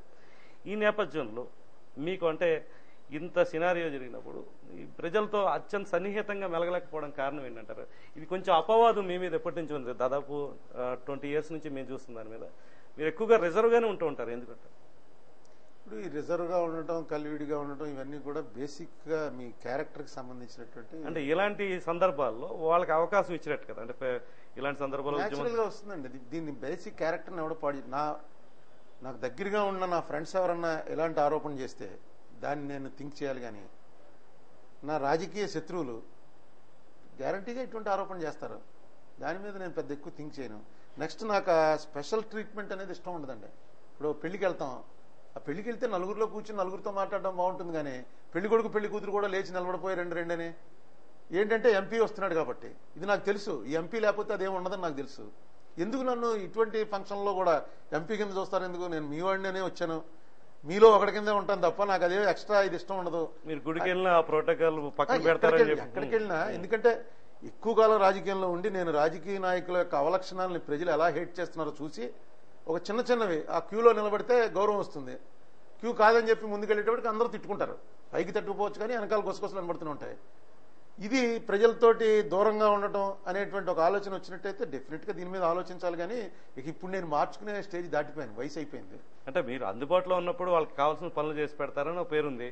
అదేవిధంగా అంటే ఎక్కువగా పార్లమెంట్ వ్యవహారాల్లో మీరు ఎక్కువ 365 days ఎక్కువ స్పెండ్ చేసేది పార్లమెంటు, లేకపోతే అక్కడ ఢిల్లీ రాజకీయాల మీద ఎక్కువ సెలవు లేని ఉద్యోగం, పోలీసు ఉద్యోగానికి ఉన్న సెలవు ఉంటుందేమో తప్ప సెలవు లేకుండా 365 రోజులు 24 గంటల ఉద్యోగం పొలిటీషియన్ ఉద్యోగం. పవర్లో ఉన్నా లేకపోయినా అది ఇష్టపడ్డవాడే పాలిటిక్స్లో రావాలి. నాకు అదృష్టం ఏంటంటే నాకు రాజమండ్రిలో ఒక సెట్ ఆఫ్ ఫ్రెండ్స్ ఉన్నారు. ఆ సెట్ ఆఫ్ ఫ్రెండ్స్ నన్ను ఎలా కాపాడుకోవాలా అనేటువంటి ఆలోచన చేసేవాళ్ళు ఉన్నారు. అంచేత నేను ఈవేళ తప్పులేమీ చేయకుండా ఉన్నానంటే అది వాళ్ళ వల్లే జరిగింది. నా చేత ఎవడన్నా వచ్చి తప్పు కార్యక్రమం చేద్దాం అనుకుంటే అంటే పక్కవాడు చెప్తాడు ఇందులో చాలా లొసుకుంది అబ్బాయి జాగ్రత్తగా ఉండని. నెక్స్ట్ అటువంటి రావు నా దగ్గరికి. అసలు ఒక తప్పు చేస్తే రికమెండేషన్ చేయండి అనేవాళ్ళు నా దగ్గరికి రారు. ఎందుకంటే ఎందుకు చేయడు అని రావచ్చు, కానీ ఎందుకో వీడిని అలా పక్కన పెడదాం, వీడిని మనం వాడుకోవద్దు, ఇలాంటి వాటిలో ఇలాంటి రికమెండేషన్ వద్దు అనేటువంటి ఒక ఆలోచన రావటం అనేది చాలా గ్రేట్.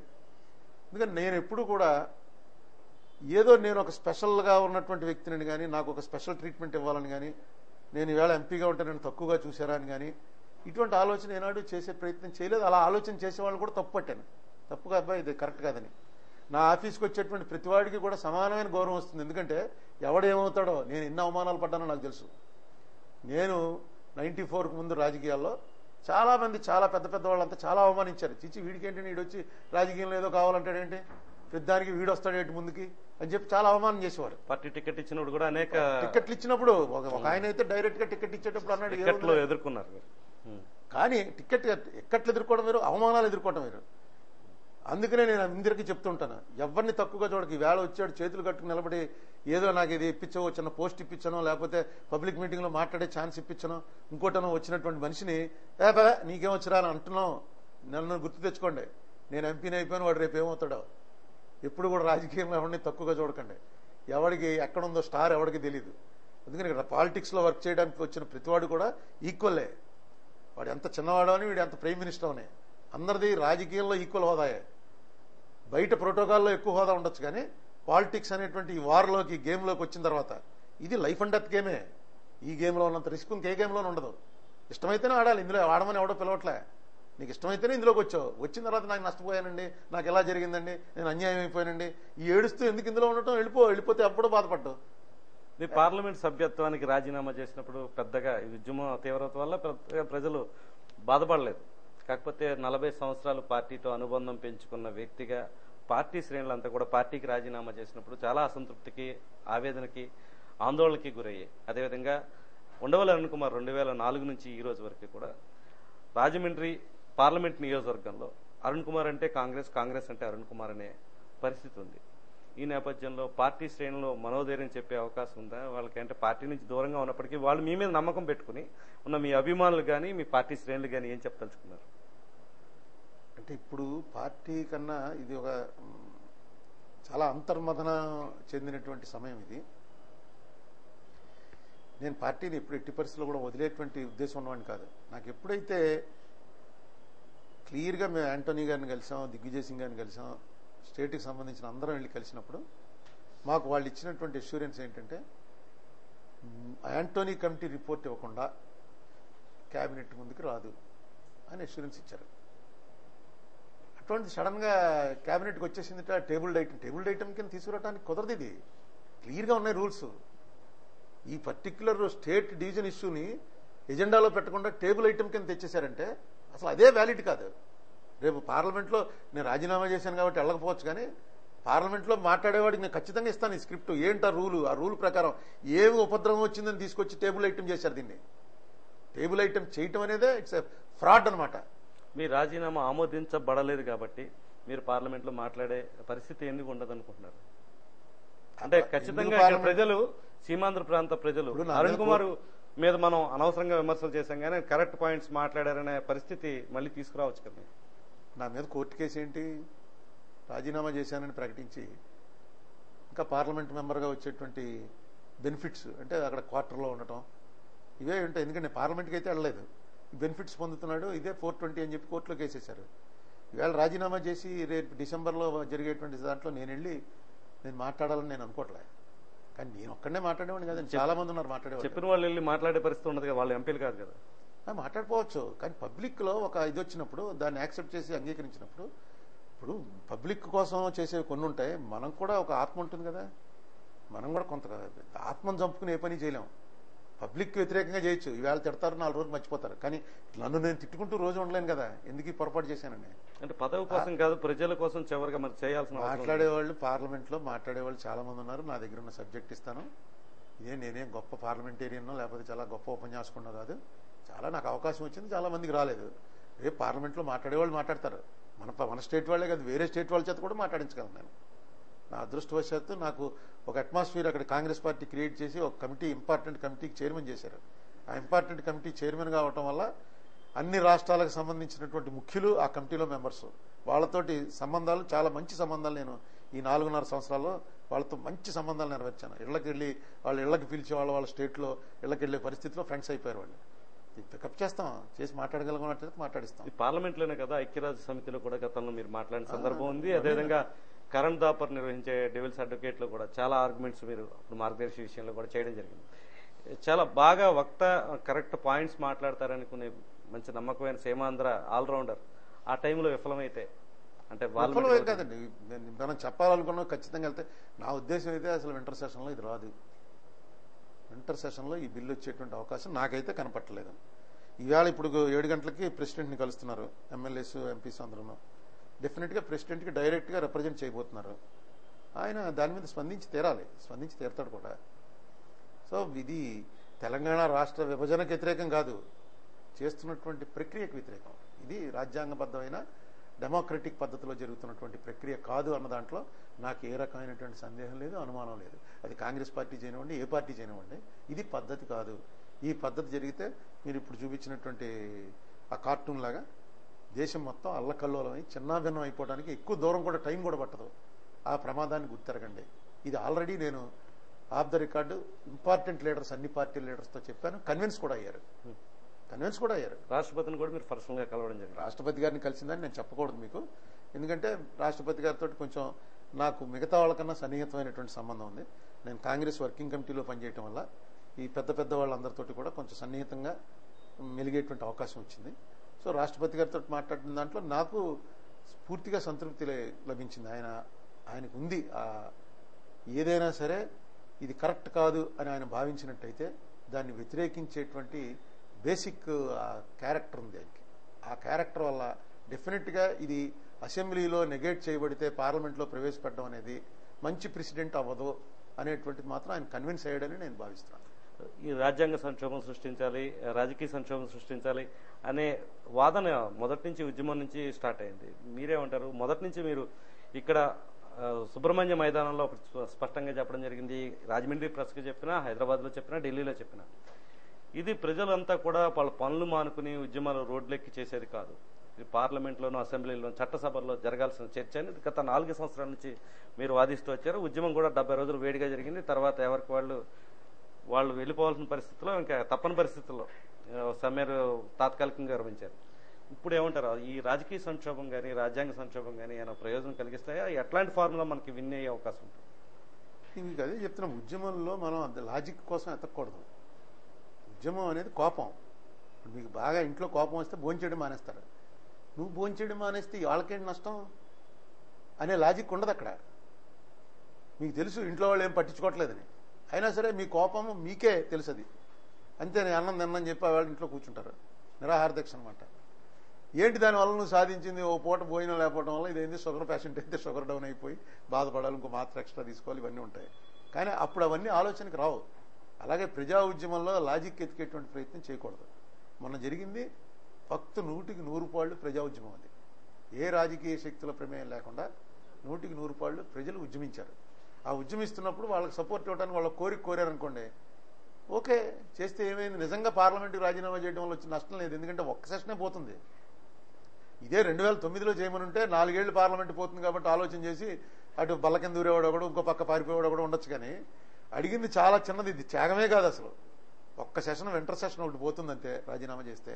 ఒకటి ఎలాగా పోయింది, మాన్సూన్ సెషను, ఎవరో అటెండ్ అవ్వలేదు. మేము వింటర్ సెషను అటెండ్ అవ్వడం అవ్వకపోవడం ఏంటంటే అక్కడ సంతకం పెట్టాలి. ఆ సంతకాలు ఎవరూ పెట్టలే. నేను లోపలికి వెళ్ళి అల్లరి చేసి సస్పెండ్ అయ్యాం, కానీ సంతకాలు మాత్రం అవ్వడం పెట్టలే. అటెండ్ అవ్వనట్టే లెక్క. టెక్నికల్. మీ కోపం ఎప్పుడు తగ్గే అవకాశం ఉంది? ఇప్పుడు మీరే చెప్తున్నారు ఉద్యమం అనేది కోపం. ఉద్యమం ప్రజల్లో నాకు కూడా పార్టీ మీద కోపం, నాకు కూడా ఆ కోపం ట్రాన్స్ఫర్ అయితే నేను పొలిటీషియన్ గా ఉండడానికి పనిచేయను. పొలిటీషియన్ అన్నవాడు ప్రజలకి అందరికీ రిప్రజెంట్ చేయాలి. ప్రజలకు కోపం వచ్చింది కాబట్టి నాకు కోపం, నేను అక్కడ వెళ్ళి ఎవరినైనా రాయిచ్చి కొట్టాను అనుకోండి, లేకపోతే ఎవరి మీద తెరబడి చొక్కా పట్టుకున్నాను అనుకోండి, అక్కడ ముందు మనకు ఉన్నటువంటి ఇమేజ్ పోతుంది. మన ఇమేజ్ పోవడం అంటే ప్రజల ఇమేజ్ పోతుంది. వీళ్ళంతా ఇంతేరా అల్లరగలరా అనుకుంటారు. అది తప్పది. ప్రజల్లో వచ్చినటువంటి కోపాన్ని కరెక్ట్గా పట్టుకెళ్ళి ప్రజెంట్ చేయగలిగి ఉండాలి. ఈ కోపం వ్యాలిడ్ కోపం. ఇది ఈ కోపం ఎక్కడితో ఆగదు, దేశం మొత్తం వచ్చేస్తుంది. మనం చేస్తున్న తప్పు, ఈ తప్పుని వెంటనే సరిదిద్దుకోండి అని చెప్పేటువంటి ప్రయత్నం చేయడమే పొలిటీషియన్ యొక్క ప్రైమరీ డ్యూటీ. అది తన ప్రజల అభిప్రాయాలని కరెక్ట్గా ప్రజెంట్ చేయగలరు. అలాంటి సమయంలో మీరు క్రియాశీలకంగా లేకుండా ఉంటే కనుక అందరికీ ప్రమాదం కదా? లేదు, క్రియాశీలకంగా ఉండకపోవటం లేదు. నేను మామూలుగా ఎంపీగా లేకపోయినా అంత. ఎందుకంటే మాకు ఇప్పుడు ఎంపీ రిజైన్ చేసి రిజిగ్నేషన్ యాక్సెప్ట్ చేసినా ఎలక్షన్ బెటరు. 2014లో ఎలక్షన్ జరిగి కొత్త ఎంపీ వచ్చే వరకు నేను ఎంపీ హోదాలోనే ఉంటాను. అక్కడ సంతకం పెట్టకపోతే జీతాలు రావు తప్ప, ఎంపీ హోదా అయితే ఇంకోటి ఎవడో రాడు. గవర్నమెంట్ కాంగ్రెస్ గవర్నమెంటే ఉంది ఇక్కడ. అందుకని ఎంపీగా నేను చేయవలసినటువంటి బాధ్యత ఓన్లీ పార్లమెంట్ లోపలికి వెళ్ళి మాట్లాడేటువంటి అవకాశం మాత్రం రాదు. అవకాశం లేకపోయినా నేను ఏదైతే మాట్లాడించాలనుకున్నానో, ఈ టేబుల్ చేయటం అనేది ఎంత ఫ్రాడో, ఈ ఆర్టికల్ 3 మీద వక్రంగా మాట్లాడడం ఎంత ఫ్రాడో, ఈ 371D మీద చేస్తున్నటువంటి ఆలోచనలో ఎంత తప్పులు ఉన్నాయో, ఇవన్నీ కూడా సెషన్లో ఈ బిల్లే కనుక వస్తే ఈ బిల్లు మీద మాట్లాడటానికి బీహార్ వాడు మాట్లాడతాడో, యూపీ వాడు మాట్లాడతాడో, ఎంపీ వాడు మాట్లాడతాడో, మీరే విందురుగానే. అంటే మీ కోపం తగ్గే అవకాశం లేదు పార్టీ మీద ఇప్పట్లో 2014 ఏప్రిల్లో? కోపం అని కాదండి. ఇప్పుడు రిజిగ్నేషన్ చేసిన తర్వాత, పార్టీ గురించి కాదు ఇది, రిజిగ్నేషన్ చేసిన తర్వాత మనం మళ్ళీ హౌస్లోకి వెళ్తాం. నేను మొన్న వెళ్ళాను, హౌస్లోకి వెళ్ళి మాట్లాడే ప్రయత్నం చేశాను. మిగతా వాళ్ళు సస్పెండ్ అయ్యారుగా, నేను సస్పెండ్ అవ్వనని చెప్పాను. ఎందుకంటే మాట్లాడుతానయ్యాను. స్పీకర్ని వెళ్ళి పర్మిషన్, మీకు నేను మాట్లాడుతుంటే వాళ్ళు ఆపేసిందే తెలుసు. మీకు వరుసగా 3 సార్లు పర్మిషన్ ఇచ్చారు, ఎవరికి ఎవరు. అది జరగలేదు. హౌస్ జరగకుండా అల్లరి అయిపోవటం వల్ల 2 పర్మిషన్లు పోయాయి. 3వ రోజున హౌస్ జరుగుతుంటే 0 అవర్లో మెన్షన్ చేస్తే వీళ్ళు ఆపేశారు. ఖచ్చితంగా ఒక లోపలికి వెళ్ళాలి అన్నది, రాజీనామా చేసిన తర్వాత కూడా లోపలికి వెళ్ళాలనే ఆలోచన ఎందుకు వచ్చిందంటే, మనం ఈ మాటలు చెప్పాలి ముందు హౌస్లోనూ. నెక్స్ట్ బీజేపీ వాళ్ళు చాలా తప్పుగా మాట్లాడారు. మేము 3 రాష్ట్రాలు ఏర్పాటు చేసాం, ఏ గొడవ అవ్వలేదు, మీరు ఒక రాష్ట్రం ఏర్పాటు చేయలేకపోతున్నారు అని ఏదైతే సుష్మా స్వరాజ్ చెప్పిందో, అమ్మ నీ 3 రాష్ట్రాలు ప్రజలు అంగీకరిస్తే నువ్వు ఏర్పాటు చేసావు, అది నీ గొప్పతనం కాదు. ఇక్కడ మేము వ్యతిరేకిస్తుంటే వీళ్ళు ఏర్పాటు చేస్తామంటే, నేను వస్తే నిమిషంలో చేస్తానంటున్నా, ఎలా చేస్తావో చెప్పు అని ఆవిడని కూడా అడుగుదామని ఆవేళ అనుకున్నాను. అయితే అది జరగనేలేదు. వేరే వేదికలు ఉంటాయి, అంతటితో అయిపోలేదు. మళ్ళీ మీరు అంటే 2014 తర్వాత పోటీ చేస్తారు లేదు అనేది ఒక చర్చ కొనసాగుతుంది రాజకీయ వర్గాల్లో కావచ్చు, ప్రజల్లో కావచ్చు. అది మనకి తెలిసిన వాళ్ళు అవుతుంది. కానీ నేను పోటీ చేసినా చేయకపోయినా, నేను ఎంపీగా ఉన్నా లేకపోయినా, ప్రజా జీవితంలో ఏ రకమైన మార్పు రాదు. వాళ్ళు ఏమి అరేరే ఇతను పోటీ చేయకపోతే ఎలాగా, లేకపోతే ఇతను లేకపోతే ఎలాగా అనేటువంటి అంత సంక్షోభం వచ్చేంత నాయకుడిని కాదు నేను. అది వీడు పోటీ చేస్తే వీడిని ఎలాగైనా కొట్టేయాలరా, వీడిని రానికూడదు అనేంత తీవ్రమైన శత్రువులు లేరు నాకు. సో నేను ఉంటానా పదవిలో లేదా అన్నది 0.0000001% కన్నా పెద్ద ఎఫెక్ట్ ఉంటుందని నేను అనుకోను. అంటే 2009లో మిమ్మల్ని ఓడించడానికి చాలా గట్టి ప్రయత్నాలు జరిగాయి. అలాగైతే మొత్తానికి అంటే సినీ నటుల ఈ వ్యూహాలు కావచ్చు, ఇది మొత్తం బయటపడ్డారు మీరు అంత మిమ్మల్ని ఓడించడానికి. అయితే ఇప్పుడు పోటీకి మీ అంటే వ్యక్తిగతంగా మీ మనసు ఏం చెప్తుంది? జనరల్గా కొత్త నీరు వస్తుంది, పాత నీరు పోవాలండి నా ఉద్దేశం. నాకు కూడా ఇప్పుడు 2014కి 60 కంప్లీట్ అయిపోతాయి. అరుణ్ కుమార్ గారు వైరాగ్యం అనుకోవచ్చు. వైరాగ్యం రాజకీయం వదలను. రాజకీయ వైరాగ్యం అనేది నా చుట్టుపక్కలకు రాదు. ఎందుకంటే నాకు తెలుసున్నది, నాకు జాబ్ సాటిస్ఫాక్షన్ ఉన్న సబ్జెక్ట్ ఇది ఒక్కటే, పదవి వైరాగ్యం. నేను ఈవేళ ఈ రాష్ట్ర విభజన అనగానే నేను చదివిన బుక్కులు ఎవడో చదువుకున్నాడు. ఇదేదో నేను మేధావినని కాదు, నాకు జిజ్ఞాస ఉంది, తెలుసుకోవాలనేటువంటిది ఒక ఆసక్తి ఉంది. ఆ ఆసక్తి మీదే చదివాను. ఇదే రాజకీయం అంటే నా ఉద్దేశంలో. పాలిటిక్స్ అంటే ఏం కాదు, ప్రజలందరూ చేయలేని పని, ప్రజలు ఎవడ పనిలో వాళ్ళు ఉంటారు. నన్ను పొలిటీషియన్గా బ్రాండ్ వేశారు. బ్రాండ్ వేసిన తర్వాత నాకు అదృష్టవశాత్తు నా కుటుంబ పరిస్థితులు, నేను నా ఫైనాన్షియల్గా నాకేం ఇబ్బంది రాదు చచ్చిపోయే వరకు. నా కుటుంబ పరిస్థితులు ఆర్థికంగా బాగానే ఉన్నాయి. అందుకని నేను ఎక్కువ టైం స్పేర్ చేయగలను కాబట్టి రాజకీయానికే స్పేర్ చేస్తాను తప్ప నాకు వేరే యావగేషన్ మీద ఇంట్రెస్ట్ ఉండదు. నాకు సైట్ సీయింగ్ ఇంట్రెస్ట్ ఉండదు, ఫారెన్ కంట్రీస్ తిరగాలని ఇంట్రెస్ట్ ఉండదు, సినిమాలు చూడాలని ఇంట్రెస్ట్ ఉండదు. నాకు ఉన్న ఇంట్రెస్ట్ వల్ల పొలిటికల్ డిస్కషన్స్, పొలిటికల్ ఆలోచనలు. నా చుట్టుపక్కల ఉన్న వాళ్ళంతా పాలిటీషియన్సే. ఈవేళ ఉన్నటువంటి చట్టాల ప్రకారం ఏ పోస్టు లేకపోయినా చాలా సర్వీస్ చేయొచ్చు, అలాంటి చట్టాలు వచ్చాయి. ఈ ఎక్స్ఎంపీ అనేది ఎవడో తీసేయలేడు కదా, ఎక్స్ఎంపీ అనే హోదా ఉంటుంది. ఈ హోదాతోటి ఈ సమాజంలో ఉన్నటువంటి అనేక రుగ్మతలకి ఒక సొల్యూషన్ చూపించేటువంటి అవకాశం ఉంటుంది. సో ఏమి డిసప్పాయింట్మెంట్ లేదు, డిప్రెషన్ లేదు, ఫ్రస్ట్రేషన్ లేదు, వైరాగ్యం లేదు. ఇది పూర్తిగా 100% చచ్చిపోయే వరకు నేను పాలిటిక్స్లోనే ఉంటాను. పాలిటిక్స్లో ఉండటం అంటే పదవిలో ఉండటం అనే డెఫినేషన్ తప్పు. పదవిలో ఉంటేనే పాలిటిక్స్లో ఉన్నట్టు కాదు. నేను ఎంపీగా ఉన్నది 10 ఏళ్లే, నేను రాజకీయాల్లో ఉన్నది మాత్రం 1972 నుంచి ఉన్నాను. పదవి లేకపోయినా నేను ఎంత ఎంజాయ్ చేస్తూనే ఉన్నాను. నాకు లక్కీగా నాకు ఆ పరిస్థితులు కలిసి వచ్చాయి. నన్ను గౌరవించే వాళ్ళు ఎప్పుడూ ఉన్నారు, నేను పదవిలో ఉన్నా లేకపోయినా ఉన్నారు. నన్ను ఎసడించుకునే వాళ్ళు కూడా ఇప్పుడు ఉంటారు, పదవిలో ఉన్నా లేకపోయినా. ఇప్పటికీ అన్ని సందర్భాల్లో కూడా మీ నామినేషన్ స్కూటర్ మీద వెళ్ళేయడం కూడా జనం చూస్తుంటారు. సో మనకు సమయం మించిపోయింది. మీరు ఫైనల్ గా లక్షలాది మంది సిసిసి ప్రేక్షకులు మీ నుంచి ఈ విభజనకు సంబంధించి ఫైనల్ గా ఇచ్చే మెసేజ్ కోసం వేచి చూస్తున్నారు. వాళ్ళకి మీరు చెప్పేది ఏంటి? అదేవిధంగా మీ రాజకీయ భవిష్యత్తు అంటే పదవి తీసుకోకుండా జనం కోసం ఏదో ఒకటి చేస్తా అంటున్నారు. ఫైనల్ గా మీరు ఇచ్చే మెసేజ్ ఏంటి ఈ ఉద్యమకారులకు కూడా? ఏమి ఉద్యమం తన ఫలితం సాధించింది. ఈ ఉద్యమ ఫలితంగానే ఇది డిలే అయింది. లేకపోతే ఈ పార్టీకి అసెంబ్లీకి పంపించడం ఏదో జరిగిపోను. 2 నెలల పాటు దీన్ని ఆపడానికి ప్రధానమైన కారణం ఇక్కడ వచ్చినటువంటి ప్రజా ఉద్యమమే. ఆ ప్రజా ఉద్యమాన్ని మేము అక్కడ ఫోకస్ చేశాం కాబట్టి ఆపగలిగాం.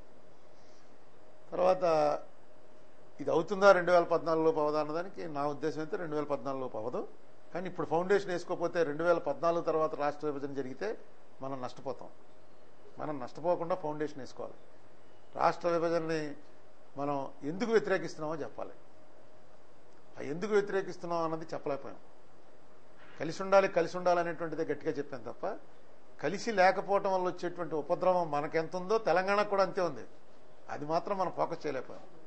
దాన్ని ఫోకస్ చేయడానికి ఇప్పుడు ఈ గ్రూప్ ఆఫ్ మినిస్టర్స్ దగ్గరికి చెప్పడం కానీ, ఇక్కడ వేళ ప్రెసిడెంట్ ఆఫ్ ఇండియా దగ్గరికి వెళ్ళింది కానీ నెమ్మదిగా అది కూడా వస్తుంది. తెలంగాణ ప్రాంత ప్రజలు మనకన్నా చాలా బెనిఫిట్ పొందారు ఆంధ్రప్రదేశ్ వల్ల. ఆంధ్రప్రదేశ్ అనే రాష్ట్రం ఏర్పడటం వల్ల ఎక్కువ బెనిఫిట్ పొందింది తెలంగాణ ప్రజలు, ఎక్కువగా నష్టపోయింది రాయలసీమ ప్రజలు. ఇది ఫ్యాక్ట్, ఇది స్టాటిస్టిక్స్ చూస్తే తెలుస్తుంది. సో మనం దీన్ని ప్రజెంట్ చేయాలి. ఈ ఉద్యమం, ఈ జరిగినటువంటి ఆంధ్ర రాష్ట్ర విభజన, తెలంగాణ రాష్ట్ర ఏర్పాటు, లేకపోతే సీమాంధ్ర రాష్ట్ర ఏర్పాటు, వీటికి జరిగినటువంటి ఈ ఉద్యమం అనేది భారతదేశ డెమోక్రటిక్ చరిత్రలో ఒక మైలురాయిగా నిలబడిపోవాలి. ఇక్కడ తీసుకున్నటువంటి నిర్ణయం ఇక ముందు ఈ భారతదేశంలో ఎటువంటి కార్యక్రమం ఎలాంటి జరిగినా అందరి ఆమోదంతో జరుగుతుంది తప్ప, పూర్తి డెమోక్రటిక్ పద్ధతిలో జరుగుతుంది తప్ప, ఒకళ్ళ పరాజితులు విజేతలు అని సుష్మా స్వరాజ్ గారు చెప్పినట్టు తెలంగాణ వాళ్ళు విజేతలు, సీమాంధ్ర వాళ్ళు పరాజితులు కొంచెం ఇరిటేట్ అయినా మనం కంట్రోల్లో ఉండాలని ఆవిడ తెలంగాణ వచ్చి స్పీచ్ ఇచ్చింది. ఈ విజేతలు పరాజితులు అన్నది కనుక ప్రజల్లో వచ్చిందా, ఒక ప్రాంతం విజయం, ఒక ప్రాంతం పరాజయం అని డెమోక్రసీ ఈ దేశంలో నిలబడదు. అదే నా భయం. ఆ భయం నిజం కాకూడదని కోరుకుంటున్నాను. Thank you very much Arun Kumar గారు. Thank you. మా స్టూడియోకి వచ్చి తమ విలువైన అభిప్రాయాలు తెలిపిన ఉండవల్లి అరుణ్ కుమార్ గారికి ఛానల్ తరపున ప్రత్యేకంగా ధన్యవాదాలు తెలియజేసుకుంటూ ఇది ఈరోజు సమైక్య గళం కార్యక్రమంలో ప్రత్యేక చర్చ. ఎప్పుడు కూడా ఆయన త్రిబుల్ సి ఛానల్కి ఈ విధంగా రాలేదు. చాలా కీలకమైన సమయంలో ప్రేక్షకులకు సంబంధించి అనేక సందేహాలను తీర్చిన ఆయనకి మరోసారి కృతజ్ఞతలు తెలియజేస్తూ ఇంతటితో ఈ కార్యక్రమం ముగిస్తున్నాం. మరోసారి మనకి మరో చర్చాంశంలో మళ్ళీ కలుద్దాం. అంతవరకు సెలవు. నమస్కారం.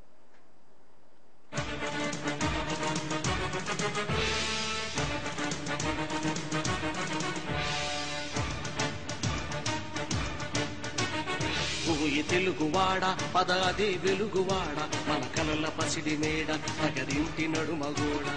ఓయి తెలుగువాడ పదాది వెలుగువాడ మన కలల పసిడి మేడ తగదింటి నడుమగోడ.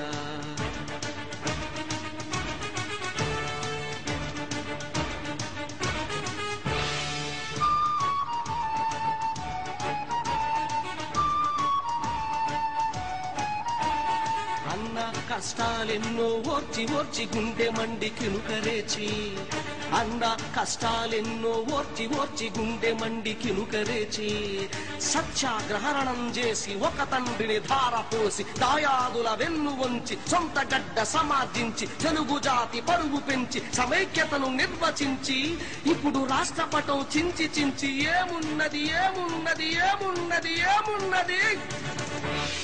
ఓయి తెలుగువాడ పదాది వెలుగువాడ మన కలల పసిడి మేడ తగడింటి నడుమగోడ.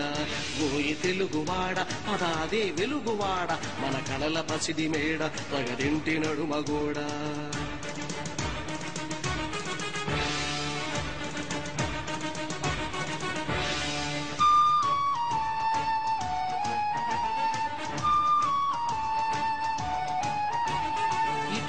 ఓ సోదరుడా ఓ నా చెలికాడా, ఇటురా ఓ సోదరుడా ఓ నా చెలికాడా, మనదే ఈ పెద్ద చెట్టు ఈ చల్లని నీడ, మనదే ఈ పెద్ద చెట్టు ఈ చల్లని నీడ.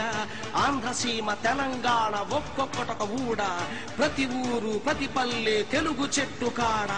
పట్టించామనుకో ఇప్పుడు వేరుపాటు చీడ, ఇంకేమున్నది ఏమున్నది ఏమున్నది ఏమున్నది.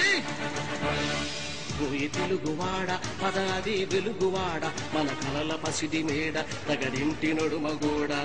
ఓయి తెలుగువాడ పదాది వెలుగువాడ మన కలల పసిడి మేడ తగడింటి నడుమగోడ.